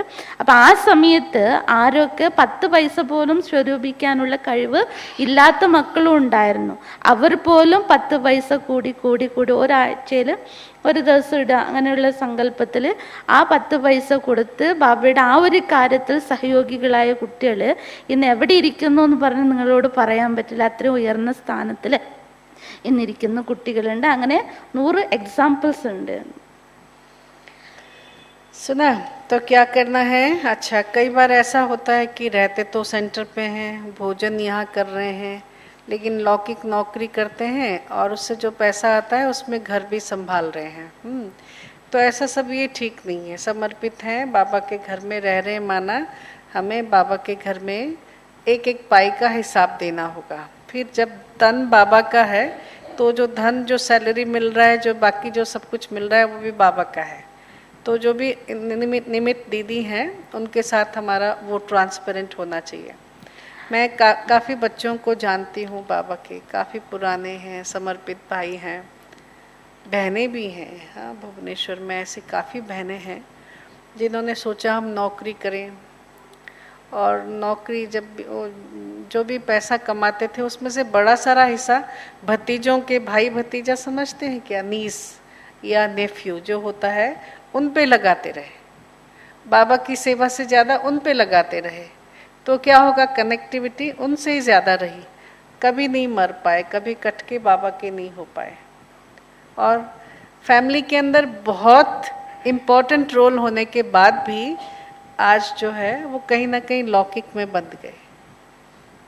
वो रस्सी काट के फिर आना, वो जो अपना स्टेटस पाना, समर्पित होने का जो स्टेटस, या जो कहें कि इतने सेवा के हिसाब से जो उनको समर्पित होने का जो रिस्पेक्ट मिलना चाहिए, वो नहीं मिल पा रहा है। क्यों नहीं मिल पा रहा है? क्योंकि बुद्धि भले बाबा के लिए सोचा कि समर्पित हैं, लेकिन बाबा के होने का जो आनंद है, जो रिस्पेक्ट है, उसके पीछे गए, पर अपना जो समर्पण करने का था वो नहीं किया। तो फिर क्या है, ड्रामा ने कहीं ना कहीं खेल से उनको बाहर कर दिया। അതായത് ദീദി പറയാണ്, നമ്മളിപ്പോൾ സെൻറ്ററിൽ നിന്നും എന്തെങ്കിലും അത്തരത്തിലുള്ള കാര്യങ്ങൾ സേവനം അങ്ങോട്ട് എടുക്കുകയാണ്, എന്നിട്ട് ബാബയുടെ ചിലർ ബാബയുടെ വീട്ടിലിരുന്നു കൊണ്ട് ജോലി ചെയ്ത് കുടുംബം നോക്കുന്നവരുണ്ടാകും. അപ്പം അത്തരത്തിലുള്ള സമർപ്പണമായവർക്ക് അപ്പം അത്തരത്തിൽ ചെയ്യുമ്പോൾ അതൊരിക്കലും ഒറ്റടിക്ക് ബലിയെന്ന് പറയുകയില്ല. കാരണം ബാബയുടെ വീട്ടിലിരിക്കുന്നു, അല്ലെങ്കിൽ ബാബയുടെ വീട്ടിൽ നിന്നും ഏതെങ്കിലും തരത്തിൽ ബാബയുടെ വീട്ടിൽ നിന്ന് സേവനം നിങ്ങൾ സ്വീകരിക്കുന്നുവെങ്കിൽ അതിൻ്റെ ഓരോരോ പൈസ നമ്മൾ ബാബയ്ക്ക് കൊടുക്കേണ്ടതായിട്ട് വരും. അതായത് ബാബയുടെ വീട്ടിൽ നിന്ന് സേവ എടുക്കുന്നുണ്ട് എങ്കിൽ. അപ്പോൾ ദീദി പറയേണ്ട ഇങ്ങനെ ഭുവനേശ്വറിലായിക്കോട്ടെ അതോ പല സ്ഥലങ്ങളിലും ധാരാളം അത്തരത്തിൽ സമർപ്പണമായിട്ടുള്ളവർ, സമർപ്പണത്തിൻ്റെ ലിസ്റ്റിൽ വന്നിട്ടുള്ള കുട്ടികൾ ജോലിക്ക് പുറത്തേക്ക് പോകും, ജോലി ചെയ്ത് വന്നിട്ട് ബാബയുടെ വീട് നോക്കാമെന്നൊക്കെ സങ്കല്പം, അങ്ങനെയല്ലേ വരിക. അപ്പോൾ അങ്ങനെ സങ്കല്പിക്കുകയും ചെയ്തും പണം വന്നു കഴിഞ്ഞാൽ അവരെന്താ ചെയ്യാന്ന് പറഞ്ഞാൽ അവരുടെ മരുമക്കൾക്കാണ് കൂടുതൽ തൂക്കം കൊടുക്കുക. ആ കുട്ടിക്ക്, ഈ കുട്ടിക്ക്, ഏട്ടൻ്റെ കുട്ടിക്ക്, ഏച്ചിൻ്റെ കുട്ടിക്ക്, ഇവർക്ക് വേണ്ടിയിട്ട് അവർ ധനം ഉപയോഗിക്കുക, അവരുടെ കാര്യത്തിന് സാധിച്ചു കൊടുക്കാൻ വേണ്ടി കൊടുക്കുമ്പോൾ ബാബയുടെ വീട്ടിൻ്റെ അകത്തിരുന്നുകൊണ്ട് ചെയ്യുമ്പോൾ അപ്പോൾ ബാബയുടെ വീട്ടിലേക്ക് കൊടുക്കേണ്ട കണക്ക് ഉണ്ടായിരിക്കുകയില്ല. അപ്പോൾ ഒരു ദിവസം അവർ സമർപ്പണമാണെന്നുള്ള അവരിൽ ആ ഒരു സന്തോഷം അവർക്കുണ്ട് എങ്കിൽ പോലും ജീവിതത്തിൽ എന്താണ് അവർക്ക് ആനന്ദം വേണ്ടത് അതൊരിക്കലും അവർക്ക് അനുഭവിക്കാൻ പറ്റാതാകും. ശേഷം പതുക്കെ പതുക്കെ ഡ്രാമ തന്നെ അവരെന്ത് ചെയ്യും, ഈ ഒരു അകത്തു നിന്നും അവരെ പുറത്തേക്ക് മാറ്റിക്കളയും. कई बच्चे पूछते हैं कि हम समर्पित हैं तो आई वेले के लिए हमारा भी तो बैंक अकाउंट होना चाहिए, उसमें कुछ पैसा होना चाहिए, ताकि जब तबीयत खराब होगी तो काम में आएगा, नहीं तो कौन पूछेगा। अगर आपको ऐसा संकल्प आ रहा है तो ज़रूर रखिए, क्योंकि आपने अपने सबकॉन्शियस माइंड से आवाहन कर लिया है कि बीमारी आना तब मैं तुम्हारे ऊपर ये पैसा खर्चा करूँगा। और अगर आपने निश्चय बुद्धि के साथ ये सोच लिया कि मर चुका हूँ और कफन डल चुका है, उसके बाद मुझे मेरे लिए कुछ नहीं सोचना है, जो सोचेगा वो बाबा सोचेगा, तो अनुभव कहता है कि ऐसे बच्चों को फिर प्रॉब्लम्स नहीं आते हैं, चैलेंजेस नहीं आते। आते भी हैं तो वो आगे बढ़ाने के लिए आते हैं, उनको कोई ऐसी तकलीफ देने के लिए नहीं आते हैं। ठीक है। अच्छा, दूसरी बात लिखिए दिनचर्या की।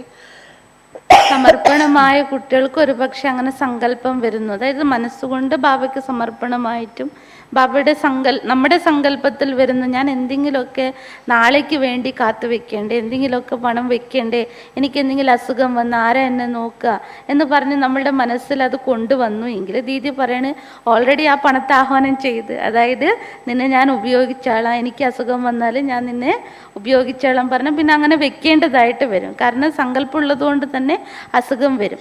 അഥവാ സമർപ്പണ ബുദ്ധിയോടുകൂടി സർവം സമർപ്പണം ചെയ്തു ശവത്തിൻ്റെ മേലിടുന്നതാണല്ലോ വെള്ളക്കുപ്പായം. അത് ഇട്ട് കഴിഞ്ഞതിന് ശേഷം പിന്നെ എന്നെപ്പറ്റി ഞാൻ ചിന്തിക്കേണ്ടതില്ല. എന്നെപ്പറ്റി ചിന്തിക്കേണ്ടത് ആരാണ്? മൂപ്പരാണ്, മുകളിലിരിക്കുന്ന ബാബയാണ് ചിന്തിക്കേണ്ടത്. അപ്പോൾ എനിക്ക് അങ്ങനെ ചിന്ത വരേണ്ട ആവശ്യം ഇല്ല എന്നുള്ളത്. फिर ब्राह्मण जीवन के जो दिनचर्या है वो तो सबको फॉलो करना चाहिए, लेकिन समर्पित आत्माओं के लिए जैसे एक बंधन है, ये करना ही करना है। आपके पास दूसरा ऑप्शन नहीं है कि भाई मैं अपने हिसाब से चलूँ, नहीं। आप समर्पित हैं माना, जो बाबा के घर में नियम है, जो मर्यादाएं हैं, उसमें आपको चलना ही चलना है, उस हिसाब से चलना है। मुरली सुनना है, मुरली मिस कर लिया, जैसे चाहे वैसे चल लिए, ये नहीं हो सकता है। क्योंकि आप समर्पित आत्माएं हैं तो आपको अमृत वेले से लेकर रात तक जो भी दिनचर्या बाबा ने दिया है उस हिसाब से चलना पड़ेगा। जहाँ यज्ञ में आप समर्पित हैं वहाँ सेवाएं हैं, इस प्रकार की उस प्रकार की जिस भी प्रकार की सेवाएं हैं, आपको उस सेवा में आनंद के साथ और दिल से पार्टिसिपेट करना पड़ेगा। सेवा आपको करनी ही है। ये आपके क्या कहें, समर्पित जीवन की ये शोभा है, सुंदरता है, जिसके साथ आपको चलना है. സമർപ്പിത ജീവിതത്തിൻ്റെ സൗന്ദര്യം ആനന്ദം അടങ്ങിയിരിക്കുന്നത് നമ്മൾ ഒരിക്കൽ സമർപ്പണമായി കഴിഞ്ഞാൽ ബാബയുടെ വീട്ടിൽ നിൽക്കുമ്പോൾ, യജ്ഞത്തിൻ്റെ അകത്ത് നിൽക്കുമ്പോൾ ആ സെൻറ്ററിൽ എന്തെല്ലാം സേവനമുണ്ടോ എല്ലാ സേവനത്തിലും നമ്മൾ പങ്കാളിയാകണം. അതും വളരെ ആനന്ദത്തോടു കൂടി, അത്ര സമർപ്പണ ഭാവത്തോടു കൂടി നമ്മളതെല്ലാം ചെയ്യുക തന്നെ വേണം. കാരണം സമർപ്പണമായി കഴിഞ്ഞാൽ ഇപ്പോൾ ചിലപ്പോൾ ഗൃഹസ്ഥത്തിലിരിക്കുന്നവർക്ക് ചിലപ്പോൾ അങ്ങോട്ടും ഇങ്ങോട്ടൊക്കെ ചെയ്തെന്ന് വരാം.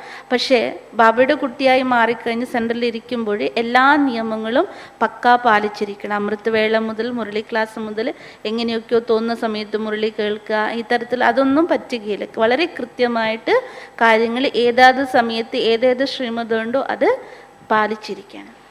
एक और बात आजकल वो ज़्यादा आ रही है समर्पित भाई बहनों के लिए संतुलित करने की बात है कि लौकिक पेरेंट्स, माता पिता जब आए तब तो कट के आ गए.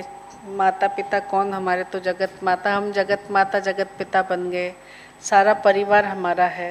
लेकिन फिर भी कई बार ऐसा आता है कि लौकिक माता पिता, उनको आपकी ज़रूरत है. समझो भाई, उनके पास कोई प्रॉब्लम है, उनकी तबीयत खराब है या उनका कोई कनेक्टिविटी है, तो उस समय हम क्या करें? लौकिक माता पिता का ध्यान रखना चाहिए या नहीं रखना चाहिए? हमें उनके लिए क्या करना चाहिए, क्या नहीं करना चाहिए, बताइए. അതായത് ഇപ്പോൾ സറണ്ടർ ആയിരിക്കുന്ന സഹോദരിമാർക്ക് ഇപ്പോൾ വരുന്ന ചാലഞ്ചസ് പലർക്കും ഈ ഒരു ബാലൻസ് ചെയ്ത് കൊണ്ടുപോകേണ്ടതായിട്ട് വരും. നേരത്തെ പറഞ്ഞതുപോലെ ഒറ്റടിക്ക് ബലിയായി ഇങ്ങോട്ട് വന്നു, മാതാപിതാവെല്ലാം അവരുടെ വീട്ടിൽ, നമ്മളൊക്കെ ബാബയുടെ അടുത്ത് കല്യാണം കഴിച്ച് ഇങ്ങോട്ട് വന്നപ്പോൾ അപ്പോൾ അത് ചിന്ത വരുന്നില്ലല്ലോ.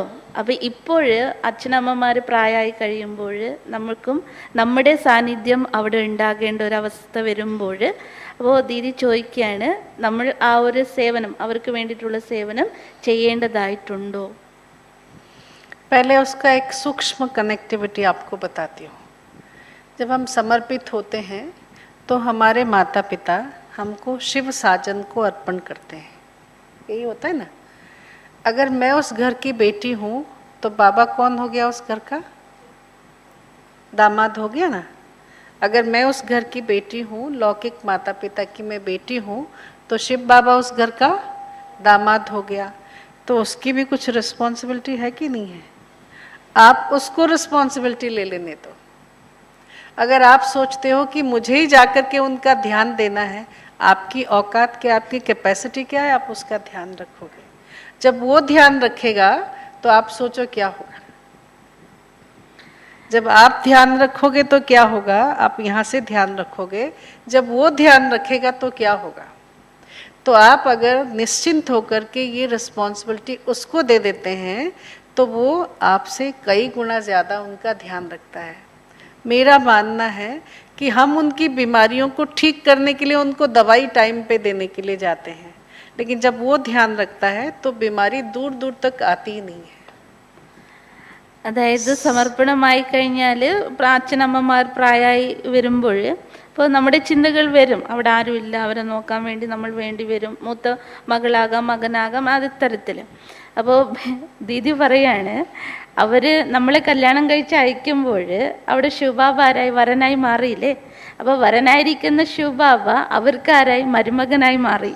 അപ്പോൾ മരുമകനക്ക് ഒരു ഉത്തരവാദിത്വം വരില്ലേ? അതായത് സ്വന്തം പ്രിയതമ്മയുടെ അച്ഛനമ്മയെ നോക്കുക എന്നുള്ള കടമ ആർക്ക് വരും? മരുമകന് വരും. അപ്പോൾ മരുമകൻ്റെ ഉത്തരവാദിത്വമാണ് എൻ്റെ അച്ഛനമ്മയെ നോക്കുക എന്നുള്ളത്. അപ്പോൾ ഒരുപക്ഷെ ഞാൻ തന്നെ നോക്കണമെന്ന് വിചാരിച്ചിട്ട് ഞാൻ തന്നെ പോവുകയാണെങ്കിൽ ദീദി പറയണ, നിങ്ങൾക്ക് സമയത്തിന് മരുന്ന് എടുത്തു കൊടുക്കാം, അവരുടെ കാര്യങ്ങൾ ചെയ്തു കൊടുക്കാം, അവരുടെ രോഗം മാറാൻ വേണ്ടിയിട്ട്, അവരുടെ ശരീരത്തിൻ്റെ അസുഖം മാറ്റിയെടുക്കാൻ വേണ്ടിയിട്ട്. പക്ഷെ മുകളിൽ നിൽക്കുന്ന ആള് ബാബ അവിടെ നിന്നും അവർ സംരക്ഷിക്കുമ്പോൾ അവരുടെ 7 അയലത്ത് പോലും അസുഖം വരികയില്ല. सुना? तो ये मेरे निश्चय की बात है, मेरी भावना की बात है कि मैं किसी चीज़ के बारे में कैसे सोचती हूँ.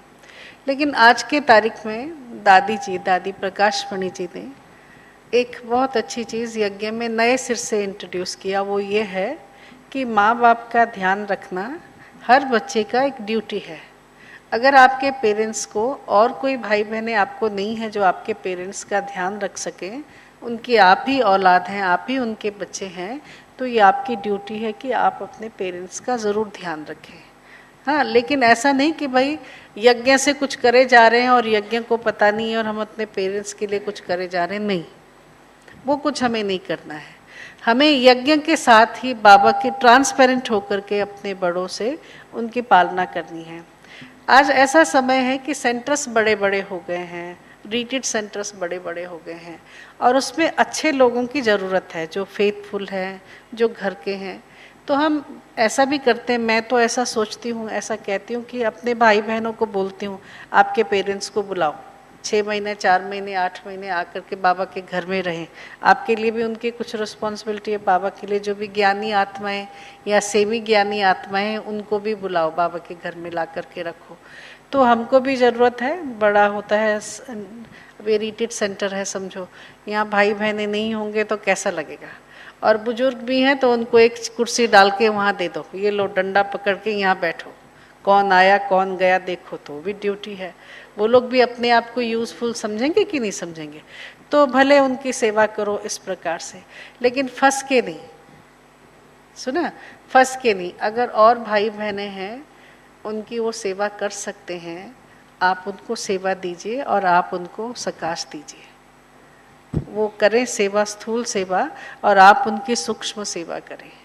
रोज़ जब आप पेरेंट्स समझो बीमार हैं या उनको किसी चीज़ की तंगी है, फाइनेंशियल मदद की ज़रूरत है या और किसी प्रकार की ज़रूरत है, तो आप एक टाइम फिक्स करें, उस समय पे उनके लिए स्पेशल योग करें, उनको ब्लेसिंग्स दीजिए। बाबा को बोलिए, बाबा ये आपकी जिम्मेवारी है, ये आत्मा स्पेशली कनेक्टेड है। क्योंकि ऐसा है कि कहीं ना कहीं कनेक्शन तो रहता है, आपके पेरेंट्स की तबीयत ठीक नहीं होगी तो आपका दिल जाएगा, ऑटोमेटिकली जाएगा, खींच तो होगी ना, संबंध तो है, कनेक्शन है तो जाएगा। तो उस समय आप फंसे नहीं वहाँ पे, लौकिकता में नहीं आए, उस समय अलौकिकता में ये रहे कि बाबा को बोलें, बाबा क्योंकि मुझ आत्मा के साथ उनका कनेक्शन है तो उनका आगे पीछे का अगर कोई हिसाब किताब है वो बाबा चुक्त करे और उनको सकाश दें, उनको अच्छा रखिए, उनको हेल्दी बनाइए, उनको वेल्दी बनाइए, उनको हैप्पी बनाइए। ठीक है, तो फंसना भी नहीं है और उनके लिए करना भी है, ये हमको ध्यान रखना है। അതായത് ദീദി പറയണ എൻ്റെ ഭാവനയും അതുപോലെ എനിക്കുള്ള നിശ്ചയം അതാണ്. കാരണം എനിക്ക് എന്ത് ഉത്തരവാദിത്വം ഉണ്ടോ അത് ബാബ ഏറ്റെടുത്ത് ബാബ തന്നെ അത് പൂർത്തീകരിക്കണം എന്നുള്ളത്. പക്ഷേ പ്രകാശ് മണി ദാദി ഒരു നിയമം ആ സമയത്ത് കൊണ്ടുവന്നിരുന്നു. ചിലപ്പോൾ ചില സറണ്ടർ സിസ്റ്റർ അവർ ചിലപ്പോൾ ഒരു മകനോ ഒരു മകളോ ആയിരിക്കാം, അപ്പോൾ വേറെ അവർക്ക് സഹോദരന്മാരുണ്ടാവുകയില്ല, അവരുടെ അച്ഛനമ്മയെ പരിപാലിക്കേണ്ട ഉത്തരവാദിത്വം ഇവർക്ക് ഉണ്ടാകാം. അപ്പം അങ്ങനെയുള്ള സാഹചര്യങ്ങളിൽ നമ്മൾ ഡ്യൂട്ടി ചെയ്യേണ്ടതായിട്ട് വരും, അവരെ നമ്മൾ നോക്കേണ്ടതായിട്ട് വരും. അതുകൊണ്ട് ദീദി പറയണ ഒരിക്കലും ലൗകിക ബന്ധത്തിൽ അങ്ങ് കുടുങ്ങിക്കിടന്നിട്ട് ചെയ്യേണ്ട ആവശ്യമില്ല. അലൗകികമായ രീതിയിൽ സൂക്ഷ്മ രീതിയിൽ അവർക്ക് ബാബയുടെ ശക്തിയുടെ വൈബ്രേഷൻ കൊടുക്കുക, ബാക്കി ഉത്തരവാദിത്തം ബാബയെ ഏൽപ്പിക്കുക. ബാബ ഇത് കാരണം മരുമകനാണല്ലോ, അതുകൊണ്ട് നിൻ്റെ ഉത്തരവാദിത്തമാണ്, അത് നീ പൂർണ്ണമായിട്ടും ചെയ്യുക എന്നുള്ളത്. ബാക്കി ദീദി മറ്റൊരു സൊല്യൂഷൻ പറഞ്ഞിരിക്കുന്നത്, ഇപ്പോൾ വലിയ സെൻ്ററാണ്, ഇപ്പോൾ ദീദിയുടെ അവിടെ റിട്രീറ്റ് സെൻ്ററാണ്. അപ്പോൾ ദീദി പറയുന്നു അവിടെയുള്ള കുട്ടികൾക്ക് സമർപ്പിതരായിരിക്കുന്നവരുടെ അച്ഛനമ്മ അത്തരത്തിൽ ആരെങ്കിലും ഉണ്ടെങ്കിൽ അവരെ അവിടെ താമസിപ്പിക്കും, 6 മാസത്തിലൊരിക്കൽ അങ്ങനെ താമസിപ്പിക്കുക. വെറുതെ താമസിക്കുക മാത്രമല്ല, അവിടെ ഇരുന്ന് ഇങ്ങനെ ഇല്ല, അവർക്കും ഡ്യൂട്ടി കൊടുക്കും. ഒന്നില്ലെങ്കിൽ വയസ്സായിട്ടുണ്ടെങ്കിൽ പ്രായമായിട്ടുണ്ടെങ്കിൽ സെൻ്ററിൻ്റെ മുമ്പിൽ ഒരു ചെയറിട്ട് അവിടെ ഇരുത്തും, ഒരു കോലും കൊടുത്ത് അവിടെ ഇരുത്തും, വരുന്നവരെ പോകുന്നവരൊന്നും നോക്കും. കാരണം അവരും അവരുടെ ജീവിതം ബാബയുടെ കാര്യത്തിൽ സഫലാക്കണം. ആ തരത്തിൽ യുക്തിയോടുകൂടി വലിയ സെൻ്റർ ആകുമ്പോൾ അവിടെ ആൾക്കാരില്ല എങ്കിൽ അതും പറ്റുകയില്ല. അപ്പോൾ ആ യുക്തിയിലൂടെ വേണമെങ്കിൽ നമുക്ക് അതായത് നമ്മുടെ അച്ഛനമ്മമാരെ അതോ ആരെങ്കിലും അത്തരത്തിൽ നമ്മുടെ സഹായം അവർക്ക് ആവശ്യമുണ്ട്, അവർ ഫൈനാൻഷ്യലി ആകട്ടെ ഏതെങ്കിലും തരത്തിലാകട്ടെ, അത്തരത്തിൽ നമുക്ക് അവരെ സൂക്ഷ്മ രൂപത്തിലും ഇത്തരത്തിൽ സ്ഥൂല രൂപത്തിലും അവർ ബാബയുടെ കാര്യത്തിൽ സഹയോഗിയാക്കി മാറ്റാൻ പറ്റും. അതുകൊണ്ട് നമ്മൾ ശ്രദ്ധിക്കേണ്ട കാര്യം, ഒരിക്കലും നമ്മൾ അത് ഏറ്റെടുത്ത് തലയ്ക്ക് ഭാരമായിട്ട് നമ്മൾ എടുത്തുകൊണ്ട് അങ്ങനെ ചെയ്യേണ്ട ആവശ്യമില്ല. മരുമകൻ മുകളിലുണ്ട്, അതുകൊണ്ട് മരുമകനോട് പറയുക ഈ കാര്യങ്ങളൊക്കെ നീ ചെയ്തേക്കുക എന്നുള്ളത്. അത്തരത്തിൽ ലൈറ്റായിട്ട് നമ്മളെടുത്ത് നമ്മുടെ ഡ്യൂട്ടിയും അവിടെ പൂർത്തീകരിക്കപ്പെടണം. एक और बात, वो सभी ब्रह्मा कुमार कुमारियों, अधर कुमार कुमारी सबके लिए ये बात है, वो है पर्सनल करेक्टर की बात, जो आज काम विकार की बाबा ने बात कही ना कि भाई इससे अधम बन जाते हैं, पतित बन जाते हैं और भी ये हो जाते हैं। तो एक बड़ा अच्छा बीच में वीडियो क्लिप वायरल हुआ था, सब जगह गया होगा, सबने देखा भी, पढ़ा सुना हो। गुरुजी बैठे हैं और एक शिष्य उनसे पूछता है कि गुरुजी महाराज, क्या प्रेम करना गलत है? किसी पुरुष का नारी के प्रति अट्रैक्शन, क्या ये गलत है? मतलब किसी कुमार का किसी कुमारी के प्रति अट्रैक्शन, क्या ये गलत है? तो गुरुजी ने एक बहुत सुंदर उत्तर दिया। कहा, किसने कहा गलत है? बिल्कुल गलत नहीं है संसारियों के लिए। लेकिन अगर तुम ब्रह्मचारी हो, तुमने अपने जीवन में ब्रह्मचर्य का व्रत लिया है, तो तुम्हारे मन में ये संकल्प आना पाप है, ये गलत है। सुना? जो लोग संसारी हैं उनके लिए गलत नहीं है, क्योंकि उनको उसी दुनिया में रहना है। अगर तुम्हें ऐसा कुछ संकल्प आता है, तुम ये संकल्प इस गेट से बाहर जा कर के चला सकते हो, तुम उधर की दुनिया के हो। लेकिन जब तुम अपने आप को ब्रह्मा कुमार कुमारी कहलाते हो, उसके बाद सफ़ेद कपड़े पहने हैं, दुनिया को बताया कि हम ब्रह्मचारी हैं, उसके बाद आपकी दृष्टिवृत्ति कहीं खराब नहीं हो सकती है। सुना? उसके बाद अगर हमारी दृष्टिवृत्ति खराब होती है तो हम अधम से भी नीचे अधम चले जाते हैं। क्यों? समाज में एक व्यवस्था है। क्या व्यवस्था है? जब आप स्त्री को पुरुष से या जो भी अट्रैक्शन हुआ, प्यार हुआ, उसके बाद अग्नि के 7 फेरे लिए जाते हैं, समाज में सब फैमिली बैठती है। उसके बाद आपको घर संसारी होने की क्या कहते हैं, वो जैसे एक पदवी दे दी गई, जाओ भाई अब आप गृहस्थी हो गए। लेकिन यहाँ ऐसी कोई विधि हुई नहीं और ना ही होने की कोई संभावना है, पर आपकी वृत्ति आज इधर जा रही है, कल उधर जा रही है। और अगर एक से जाकर के दूसरे में, दूसरे से जाके तीसरे में चला गया, तो समझ लीजिए आपका लिस्ट, आपका नाम किन लोगों में आ गया? अधम ते अधम आत्माओं में आ गया। सुना? वैसे भ्रष्टाचार आजकल करप्शन के लिए बोलते हैं, लेकिन भ्रष्टाचारी इंसान ऐसे लोगों को बोला जाता था जो 1, 2, 3 ऐसे जगह पे वृत्ति खराब करते थे। सुना? तो इसलिए चूंकि तुम्हारा ऐसा कोई बंधन नहीं है, 7 फेरों का बंधन नहीं है, और तुम ब्रह्मचारी हो, उसके बाद अगर तुम्हारी कहीं वृत्ति इधर उधर फंसती है, किसी का नाक अच्छा लग गया, बाबा नहीं कहते, किसी के कान पसंद आ गए, और शरीर को देख करके तुम आकृष्ट हुए, आकर्षित हुए, तो वो पाप है, वो तुम्हें नीचे ले आता है। हाँ, वो तुम्हें नीचे ले आता है। और ये अधम का कार्य जो है वो भगवान के बच्चों के लिए शोभनीक नहीं है। तो इसलिए हमें कभी भी प्यार सबसे रखो, भगवान के बच्चे हैं, बाबा ने हमें बहुत बड़ा दिल, बहुत विशाल हृदय दिया है, प्रेम के लिए विशालता दिया है। लेकिन ये जो हद वाली, जो क्या कहते हैं, इस प्रकार का जो वृत्ति है, उसके लिए बाबा ने कभी छुट्टी नहीं दी है। वो बिल्कुल ठीक नहीं है। वो आत्मा को नीचे ले आती है, घसीट के ले आती है नीचे, उसको अधम बना देती है। उसको क्या कहा बाबा ने, आज की कमाई चट, इतना जो तुमने कमाया, सोचते हो इतने सालों से मैं भगवान का बनकर सब कुछ समर्पित करके इतनी ऊंची आत्मा, इतनी श्रेष्ठ आत्मा हूँ, लेकिन छोटे से जो वृत्ति खराब ने आपको अधम आत्मा बना दिया। तो ये जो है, ये ना बाबा के गृहस्थी बच्चों के लिए ठीक है और ना ही समर्पित होने वाले बच्चों के लिए ठीक है। कभी भी किसी भी व्यक्ति विशेष के लिए मेरी मनोवृत्ति बिल्कुल चंचल नहीं होना चाहिए। मेरा संपूर्ण प्यार किससे हो? मेरा तो एक शिव बाबा, दूसरा ना कोई। पतिव्रता नारी भी क्या करती है? तो हम सभी कौन हैं? भले शरीर भाई का है या बहन का है, लेकिन हम सभी ईश्वर के, भगवान के पतिव्रता आत्माएं हैं। तो हमारी वृत्ति कभी इधर उधर नहीं होनी चाहिए, ठीक है कि नहीं? आज बाबा की मुरली बड़ी कड़ी थी, कैसे कैसे बाबा ने देखो बोला, किस प्रकार से बोला। कभी कभी लगता है कि बाबा को हो क्या गया है, क्यों ऐसे बोलते हैं? रोज रोज ये मुरली में ऐसा सुनाना कोई अच्छा लगता है क्या?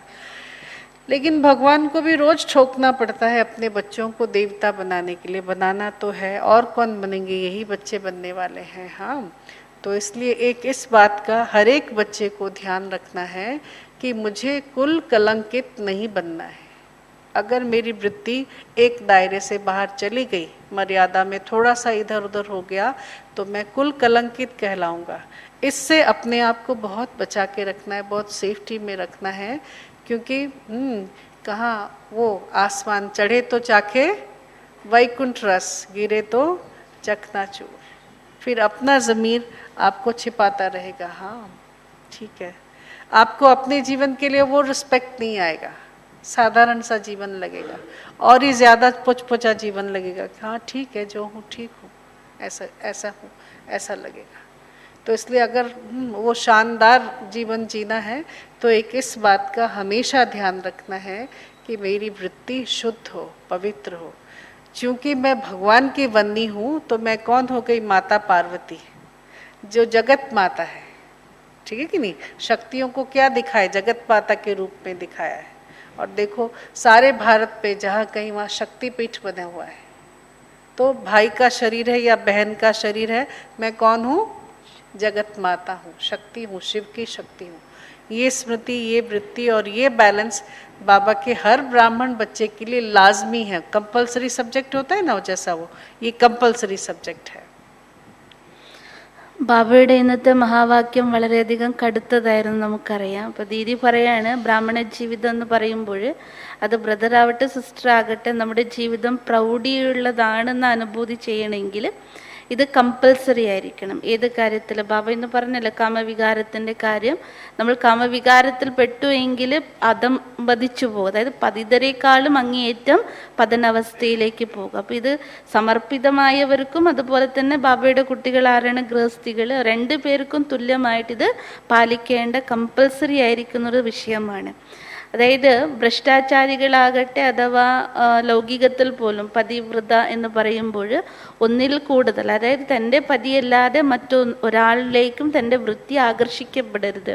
ബാബ പലപ്പോഴും മുരളിയിൽ പറയാറുണ്ട്, നമ്മുടെ ആകർഷണം എങ്ങനെയാണ് വരിക? ഒരാളുടെ മൂക്ക് കാണുമ്പോൾ, ഒരാളുടെ കാത് കാണുമ്പോൾ, അവരെ ചിരിക്കുന്ന കാണുമ്പോൾ, അവർ സംസാരിക്കുന്ന കാണുമ്പോൾ ആ തരത്തിൽ നമ്മൾ ആ വ്യക്തി നല്ലതാണ്, എത്ര നല്ലോണം സംസാരിക്കുന്നത്, ഈ തരത്തിൽ അട്രാക്റ്റഡ് ആവാറുണ്ട് സ്വാഭാവികമായിട്ട്. അപ്പോൾ ഒരിക്കലും ഒരു ഗുരുവിനോട് തൻ്റെ ശിഷ്യൻ ചോദിച്ചു, ഇത് നടന്നിരിക്കുന്ന കഥയാണ്, അതായത് പരസ്പരം പ്രേമിക്കുക എന്നുള്ളത് തെറ്റാണോ എന്ന് ചോദിച്ചു. ശിഷ്യനാണ് ചോദിക്കുന്നത് ഗുരുവിനോട്. അപ്പോൾ ഗുരു വളരെ രസകരമായിട്ട് അതിന് ഉത്തരം നൽകി. അതെങ്ങനെയാണ് തെറ്റാവാം? അതായത് ഒരു സ്ത്രീ ഒരു പുരുഷനെ ഇഷ്ടപ്പെടുക അഥവാ പ്രേമിക്കുക എന്നുള്ളത് അത് സ്വാഭാവികമാണ്. അത് ഗൃഹസ്ഥ, അവിടെ പുറം ലോകത്തിലുള്ള ആൾക്കാർക്ക് അത് കുഴപ്പമൊന്നുമില്ല. പക്ഷെ നീ ഇതിൻ്റെ അകത്ത് നിൽക്കുമ്പോൾ, നീ ബ്രഹ്മചര്യയായി ജീവിതം മുന്നോട്ട് നയിക്കുമ്പോൾ നിന്റെ മനസ്സിൽ മറ്റൊരു വ്യക്തിയുടെ പ്രതി ആകർഷണം ഉണ്ടാവുകയാണ് എങ്കിൽ അത് മഹാപാപമാകും. കാരണം ബ്രഹ്മചര്യയാണ്. അപ്പോൾ ബ്രഹ്മചര്യ വ്രതം പാലിക്കുന്നവരുടെ മനസ്സിൽ ഒരാളിൽ നിന്ന് മറ്റൊരാളിലേക്ക്, മറ്റൊരാളിൽ നിന്ന് മറ്റൊരാളിലേക്ക് നമ്മുടെ മനസ്സ് ആകർഷിക്കപ്പെട്ടു പോവുകയാണെങ്കിൽ അപ്പോൾ അത് ഏറ്റവും വലിയ പാപമാകും. ബാക്കി ലോകത്തിലെ നിയമം നമുക്കറിയാം. ഒരാളെ ഇഷ്ടപ്പെട്ടാൽ അവിടെ എന്താണ്? അഗ്നികുണ്ഡം ഉണ്ടാക്കി ഏഴ് ജന്മങ്ങൾക്കുള്ള എന്താണ് 7 ജന്മങ്ങൾക്കുള്ള നിയമമൊക്കെ പാലിക്കില്ലേ, അതൊക്കെ പാലിക്കേണ്ടതായി വരും. പക്ഷെ കുമാരന്മാർക്ക് ഇതൊന്നും അവിടെ ഇല്ല. ഇവിടെ കുണ്ഡം ഉണ്ടാക്കി അഥവാ അത്തരത്തിലുള്ള നിയമങ്ങളൊന്നുമില്ല. ഇവിടെ എന്താ ബാബ പറഞ്ഞിരിക്കുന്നത്? നിൻ്റേതായ ഒരു ബാബ രണ്ടാമതായി മറ്റാരും ഇല്ല എന്നുള്ള ശബ്ദമാണ് ഇവിടെ. അപ്പം നിങ്ങളുടെ മനസ്സിൽ ബാബ ഒഴികെ മറ്റൊരാൾ മനസ്സിൽ കയറി കൂടുകയാണെങ്കിൽ അതെന്താകും? അത് പാപമായി തന്നെ തീരും. അതുകൊണ്ട് ദീദി പറയുകയാണ്, ഒരിക്കലും നമ്മൾ ബ്രാഹ്മണ കുട്ടി, കാരണം എത്രമാത്രം നമ്മൾ ഭ്രഷ്ടാചാരം എന്ന് പറഞ്ഞാലും അത് തന്നെയാണ്, ഒരാളിൽ നിന്ന് മറ്റൊരാളിലേക്ക് ആകർഷിക്കപ്പെടുക. അതും കൂടി എന്താകുന്നു? തെറ്റായി മാറും. അത് ഭ്രഷ്ടാചാരമായിട്ട് മാറും. ലൗകികത്തിലെ ഭ്രഷ്ടാചാരം വേറെ. അപ്പം അതുകൊണ്ട് ബാബ നമ്മൾ കുട്ടികൾക്ക് ഇത്രയധികം ശക്തമായിരിക്കുന്ന നിയമങ്ങൾ കൊണ്ടുവന്നു എങ്കിൽ അതിൻ്റെ പിന്നിലെ രഹസ്യം എന്താണ്? ബാബ ഓരോ കുട്ടികളെയും പൂർണ്ണതയിലേക്ക് എത്തിക്കാൻ വേണ്ടി, മൂർത്തിയാക്കി മാറ്റാൻ വേണ്ടിയിട്ടാണ് ശ്രമിക്കുന്നത്. അപ്പോൾ നമ്മൾ എല്ലാ കുട്ടികളും സമർപ്പിതരും അഥവാ ഗൃഹസ്ഥികളാണെങ്കിലും ബാബയുടെ കുട്ടികളാണെങ്കിലും നമ്മൾ എപ്പോഴും ചിന്തിക്കണം, നമ്മളുടെ വൃത്തി അത്രയും ശുദ്ധമായിരിക്കണം, പവിത്രമായിരിക്കണം. ഒരിക്കലും ബാബയല്ലാതെ നമ്മുടെ വൃത്തിയിൽ പോലും മറ്റൊരാൾക്ക് ഇടം കൊടുക്കരുത്. അത്രയും നമ്മൾ ബ്രഹ്മചര്യ വ്രതം പാലിച്ചിരിക്കണം. सुना? फिर ये दूसरा पॉइंट लिखा है, कुमार कुमारियाँ जो घर पे रहते हैं वो लोग कैसे बैलेंस बना करके जीवन जिए। तो उनके लिए बैलेंस ये है कि मतलब मुझे क्या बनना है, मुझे क्या चाहिए, वो मुझे फिक्स करना है। जब मेरा एम ऑब्जेक्ट फिक्स है, मेरा लक्ष्य फिक्स है, तो मुझे उस लक्ष्य तक पहुंचने के लिए क्या लक्षण चाहिए वो लेके आना है जीवन में। सबसे पहली बात, संसार में रहते हुए मैं कुमार या कुमारी क्यों होना चाहता हूँ। जब मैं कुमारी हूँ, माना दो इमोशन है इसमें, हम क्यों कुमार कुमारी रहे। हम कोई कुमार कुमारी नहीं है, हम क्या हैं भाई, हमने तो भगवान का वरण किया है कि नहीं किया है, प्रभु समर्पिता हैं हम।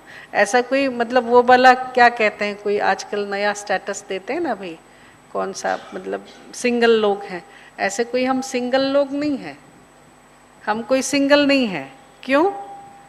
बाबा हमारा है, हम उसके हैं, हमारी अपनी एक पहचान है, अपना एक ओहदा है, उस हिसाब से हम चल रहे हैं, भगवान को जीवन समर्पित करके हम चल रहे हैं। लेकिन जो घर गृहस्थ में भाई बहनें दुनिया में जो रह रहे हैं, बाबा के यज्ञ में समर्पित नहीं है, लेकिन कुमार हैं कुमारी हैं, उनके जीवन का लक्ष्य क्या है, क्यों वो कुमार या कुमारी बनना चाहते हैं। कई लोग ये सोचते हैं इंडिपेंडेंट रहना अच्छा है, क्यों डिपेंडेंट हुए। ठीक है, वो उनकी सोच है, वो उस हिसाब से चल सकते हैं, उसका उनको फायदा अपने ढंग का होता होगा, बाबा उसके लिए रिस्पॉन्सिबल नहीं है। लेकिन अगर आपने ये जीवन भगवान के लिए ही अवेलेबल रखा है, केवल उसके हैं, उसके नाम का, और दुनिया वाले मंगलसूत्र क्या क्या पहनते जो भी हैं, हमने भी बैज उसके नाम का लगा रखा है, ठीक है कि नहीं, हमारा अपना स्टेटस है। तो अगर मैं कुमार या कुमारी इसलिए रह रही हूँ क्योंकि मैंने ईश्वर से प्रेम किया है, वो मेरा जीवन साथी है, वो ही मेरा जीवन है, उसके लिए ही मैंने अपने आप को समर्पित किया है, तो घर भले जहाँ रहे, दुनिया के जिस कोने में भी रहें, लेकिन आपके लिए कुछ नियम है, कुछ मर्यादाएं हैं जो बाबा ने दिया है, उस हिसाब से चलना है, तो आपको प्राप्ति उस हिसाब से होगी। आपने जितना उसको अपना बनाया है, उसकी रिस्पॉन्सिबिलिटी आपके लिए उतनी ही होगी। मेरे जीवन के हर बात के लिए फिर बाबा रिस्पॉन्सिबल है, जब मैंने उसको अपनी सारी रिस्पॉन्सिबिलिटी दे दी है। और अगर मैं अपने जीवन का लगाम अपने हाथ में रखूं, कुछ लौकिक के हाथ में दूं और कहूं कि बाबा मेरा जिम्मेवार है, नहीं हो सकता है। मैंने बाबा से किस तरह का प्यार किया है, किस तरह का रिश्ता रखा है, वो मुझे देखना है। मैंने लौकिक मतलब गृहस्थी भाई बहनों को भी देखा है, आपस में बैठ के उन्होंने नक्की किया, देखो हम दो हैं, हमारे 3 बच्चे हैं लौकिक के, लेकिन एक बच्चा शिव बाबा भी है, वो हमारा ज्येष्ठ पुत्र है, बड़ा बेटा है, लास्ट में पानी देने वही आएगा, इन पे भरोसा मत रखो, ठीक है कि नहीं। तो इसलिए हमें उसको पहले पालना है।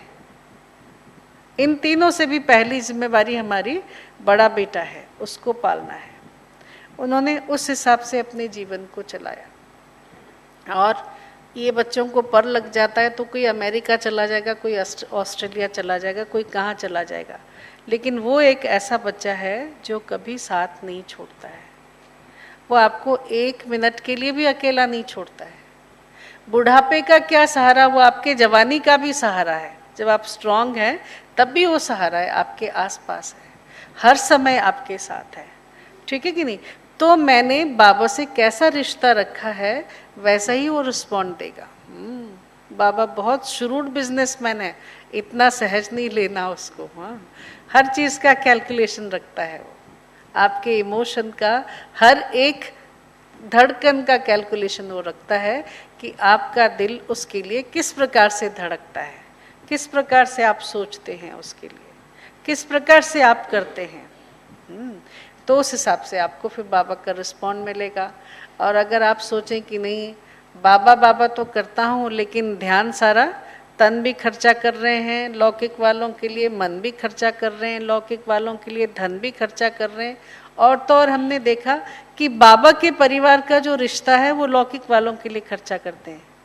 भाई मैंने मिनिस्टर को इतना समय राखी बांधा या फलाने व्यक्ति से इतना संबंध रखा, आज मेरे भतीजे की नौकरी लगानी है तो मैं जाके उनको कह रहा हूँ भाई मेरा भतीजा है, नौकरी लगा दो। तो मैंने क्या किया, बाबा के साथ का जो संबंध था ज्ञानी होने का जो संबंध मैंने एनकैश कहाँ किया, लौकिक के लिए किया। तो सोचो, वो तो हम खुद ही सब ज्ञानी हैं, इन सब बातों को समझ सकते हैं। तो इसलिए सब बातों को अच्छी तरह से समझ करके जब हम चलते हैं जीवन में, तो उसका हमें एवजा उस प्रकार से मिलता है जो हमें अंदर से स्ट्रॉन्ग करता है, बहुत स्ट्रॉन्ग। फिर कोई कितना बड़ा भी तूफान जो है वो आपको हिला नहीं सकता है। आपका इमोशनल वेव जो है वो आपको धोखा नहीं देता है, आपको हलचल में नहीं लेके आता है। അതായത് ദീദി പറയാണ്, പുറമേ ഇപ്പോൾ കുമാരജീവിതം നയിക്കുന്നവരും കുമാരി ജീവിതം നയിക്കുന്നവരുണ്ട്. അതായത് സമർപ്പണമാകാതെ അവർ കുമാര ലൈഫും കുമാരി ലൈഫും നയിക്കുന്നവരുണ്ട്. അപ്പം ദീദി പറയണ അവരുടെ മനസ്സിൽ ആദ്യം നിശ്ചയം വേണം, ലക്ഷ്യം വേണം. ഞാൻ എന്തിനാണ് കുമാരനായി കഴിയേണ്ടത് അതോ കുമാരിയായി ജീവിക്കേണ്ടത്? സമർപ്പണമാകുന്നില്ല, പക്ഷെ പുറത്ത് നിൽക്കുന്നു. ആ ലക്ഷ്യത്തിനനുസരിച്ചായിരിക്കും അവർക്ക് ഉണ്ടാകുന്ന പ്രാപ്തികളും ഉണ്ടാവുക. അതായത് ഒരു പക്ഷേ ഒരു കുമാരി വിചാരിക്കുകയാണ് ഞാൻ എൻ്റെ രീതിയിൽ എൻ്റെ സ്റ്റൈലിൽ ഞാൻ ജീവിച്ചിങ്ങനെ പോയാൽ മതി എന്ന് വിചാരിക്കുന്നവർക്ക് അവരുടേതായിരിക്കുന്ന രീതിയിലുള്ള ലൈഫ് അവർക്ക് ലീഡ് ചെയ്യാം.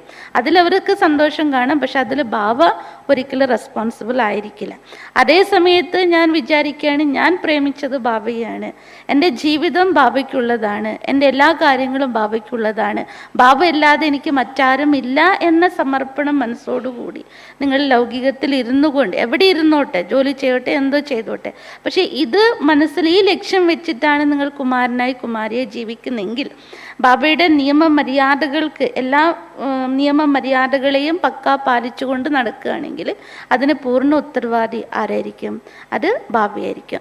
പക്ഷേ ബാബയുടെ നിയമം ലംഘിച്ച് നമ്മുടെ ശരീരം, മനസ്സ്, ധനം, അതോ നമ്മുടെ സമയം, ശ്വാസം, സങ്കല്പം നമ്മൾ ലൗകിക തരത്തിൽ ഉപയോഗിക്കുകയാണെങ്കിൽ അവിടെ ഒരിക്കലും ബാബ നമ്മളുടെ കൂട്ട് നിൽക്കുകയില്ല. അതുകൊണ്ട് ദീദി പറഞ്ഞു തരാണ്, ദീദിയുടെ അനുഭവത്തിൽ ഇപ്പോൾ സാധാരണ ലൗകികത്തിൽ ചിന്തിക്കുമല്ലോ, അതായത് 1-2 കുട്ടികളുണ്ടെങ്കിൽ വിചാരിക്കും അവസാനം എൻ്റെ മരിക്കുന്ന സമയത്ത് ഇവരായിരിക്കും വായിൽ വെള്ളം ഒഴിച്ചുതരിക, അതുകൊണ്ട് നല്ല രീതിയിൽ അവരൊക്കെ നോക്കി വളർത്തിയെടുക്കും. അപ്പം ദീദി പറയാണ് ഇവരുടെ അനുഭവത്തിൽ ഇവർക്ക് 2 സഹോദരന്മാരും 1 പെങ്ങളുമാണ്. അപ്പോൾ അവരെ അത്തരത്തിൽ വളർത്തി കൊണ്ടുവന്നു. ഇന്നത്തെ കുട്ടികൾ പഠിച്ച് വലുതായി കഴിഞ്ഞാൽ അമേരിക്കയിലോ ലണ്ടനിലോ എവിടെയുണ്ട്, അച്ഛനമ്മ ഇവിടെ ആയിരിക്കും ഉണ്ടാവും. അപ്പോൾ ബാബ അത്തരത്തിലുള്ള പുത്രനാണ്. നിങ്ങൾ യുവാവായിരിക്കുമ്പോഴും നിങ്ങളെ കൈവിടുകയില്ല, നിങ്ങളുടെ വാർദ്ധക്യത്തിലും ബാബ ഒരിക്കലും നിങ്ങളെ കൈവിടുകയില്ല. കാരണം നിങ്ങളുടെ വായിൽ വെള്ളമൊഴിക്കാനും നിങ്ങളുടെ കൂടെ എപ്പോഴും എക്കാലത്തും നിൽക്കുന്നത് ആ പുത്രൻ മാത്രമായിരിക്കും. അതുകൊണ്ട് നമ്മൾ എപ്പോഴും ബാബയുടേതാണ്, ബാബയാണ് ഞാൻ പ്രേമിക്കുന്നത് എന്നുള്ള സങ്കല്പം എപ്പോഴും നമ്മുടെ ഉള്ളിലുണ്ടായിരിക്കണം. അപ്പോൾ പലപ്പോഴും അത്തരത്തിലുള്ള സിറ്റുവേഷൻസ് ഒക്കെ കാണാറുണ്ട്. ചില കുമാരനാകെ കുമാരിയാകെ നമ്മൾ സേവയിലേക്കൊക്കെ പുറത്ത് പോകുമ്പോൾ കൊണ്ടുപോകാറുണ്ട്, അതോ വലിയ വലിയ ഓഫീസുകളിൽ പോകാറുണ്ട്, അവരെ പരിചയപ്പെടാറുണ്ട്, ചിലപ്പോൾ രക്ഷാബന്ധനം ബന്ധിക്കാൻ ദീദിമാരുടെ കൂടെ പോകാറുണ്ട്. അപ്പോൾ കണക്ഷൻസിൽ വരും പലരുമായിട്ട്. അപ്പോൾ അവസാനം ഇവരുടെ കുട്ടികൾ വലുതായി വരുമ്പോൾ അവരുടെ മരുമക്കളാരെങ്കിലും അവർക്ക് എന്തെങ്കിലും ജോലിയുടെ ആവശ്യം വന്നാൽ ഉടനെ നമ്മുടെ മനസ്സെവിടെ പോകും? ഇന്നവരുടെ അടുത്ത് ഞാൻ പോയിരുന്നല്ലോ, അവരോട് ഞാൻ റെക്കമെൻഡ് ചെയ്യാം. അപ്പോൾ മനസ്സ് ചോദിക്കുക എന്താണ്, ഇവർക്ക് ജോലിയുടെ ഒരു ആവശ്യമുണ്ട് എന്ന് പറഞ്ഞ് ഞാൻ അവരെ റെക്കമെൻഡ് ചെയ്യുകയാണെങ്കിൽ ബാബയുടെ കാര്യത്തിന് പകരം ഞാൻ ലൗകിക കാര്യത്തിലേക്ക് അവരെ കൊണ്ടുപോകുമ്പോൾ അവിടെ എന്താകും? അവിടെ അത് മൈനസായിട്ട് മാറുകയാണ്. അപ്പം നമ്മുടെ നിയമം എന്താണോ, ബാബ ഓരോ കുട്ടികളുടെ സ്പന്ദനത്തിൻ്റെ കണക്ക് പോലും വെക്കും. അത്ര ഷാർപ്പാണ്, അഥവാ അത്ര സമർത്ഥനായിരിക്കുന്ന ബിസിനസ്സുകാരനാണ് ബാബ. അങ്ങനെ വെറുതെ കണക്കൊന്നും കുറിച്ച് വെച്ചിട്ടല്ല പ്രാപ്തി തരിക. ബാബ നിങ്ങളുടെ സ്പന്ദനം, മനസ്സിൻ്റെ ഓരോ സങ്കല്പങ്ങളും സ്പന്ദനം എന്തിൻ്റെ ത്തിലാണ് ചലിക്കുന്നത് എന്നുള്ള കണക്ക് വെച്ചിട്ടാണ് നമുക്കതിൻ്റെ പ്രാപ്തികൾ ഉണ്ടാക്കി തരുന്നത്. അതുകൊണ്ട് മനസ്സിൽ ആരെ പ്രേമിക്കുക? ബാബയെ മാത്രം. അതുകൊണ്ട് ഇപ്പോൾ കുറച്ച് സമയം ബാബയെ ഒന്നും കൂടി പ്രേമിക്കാം.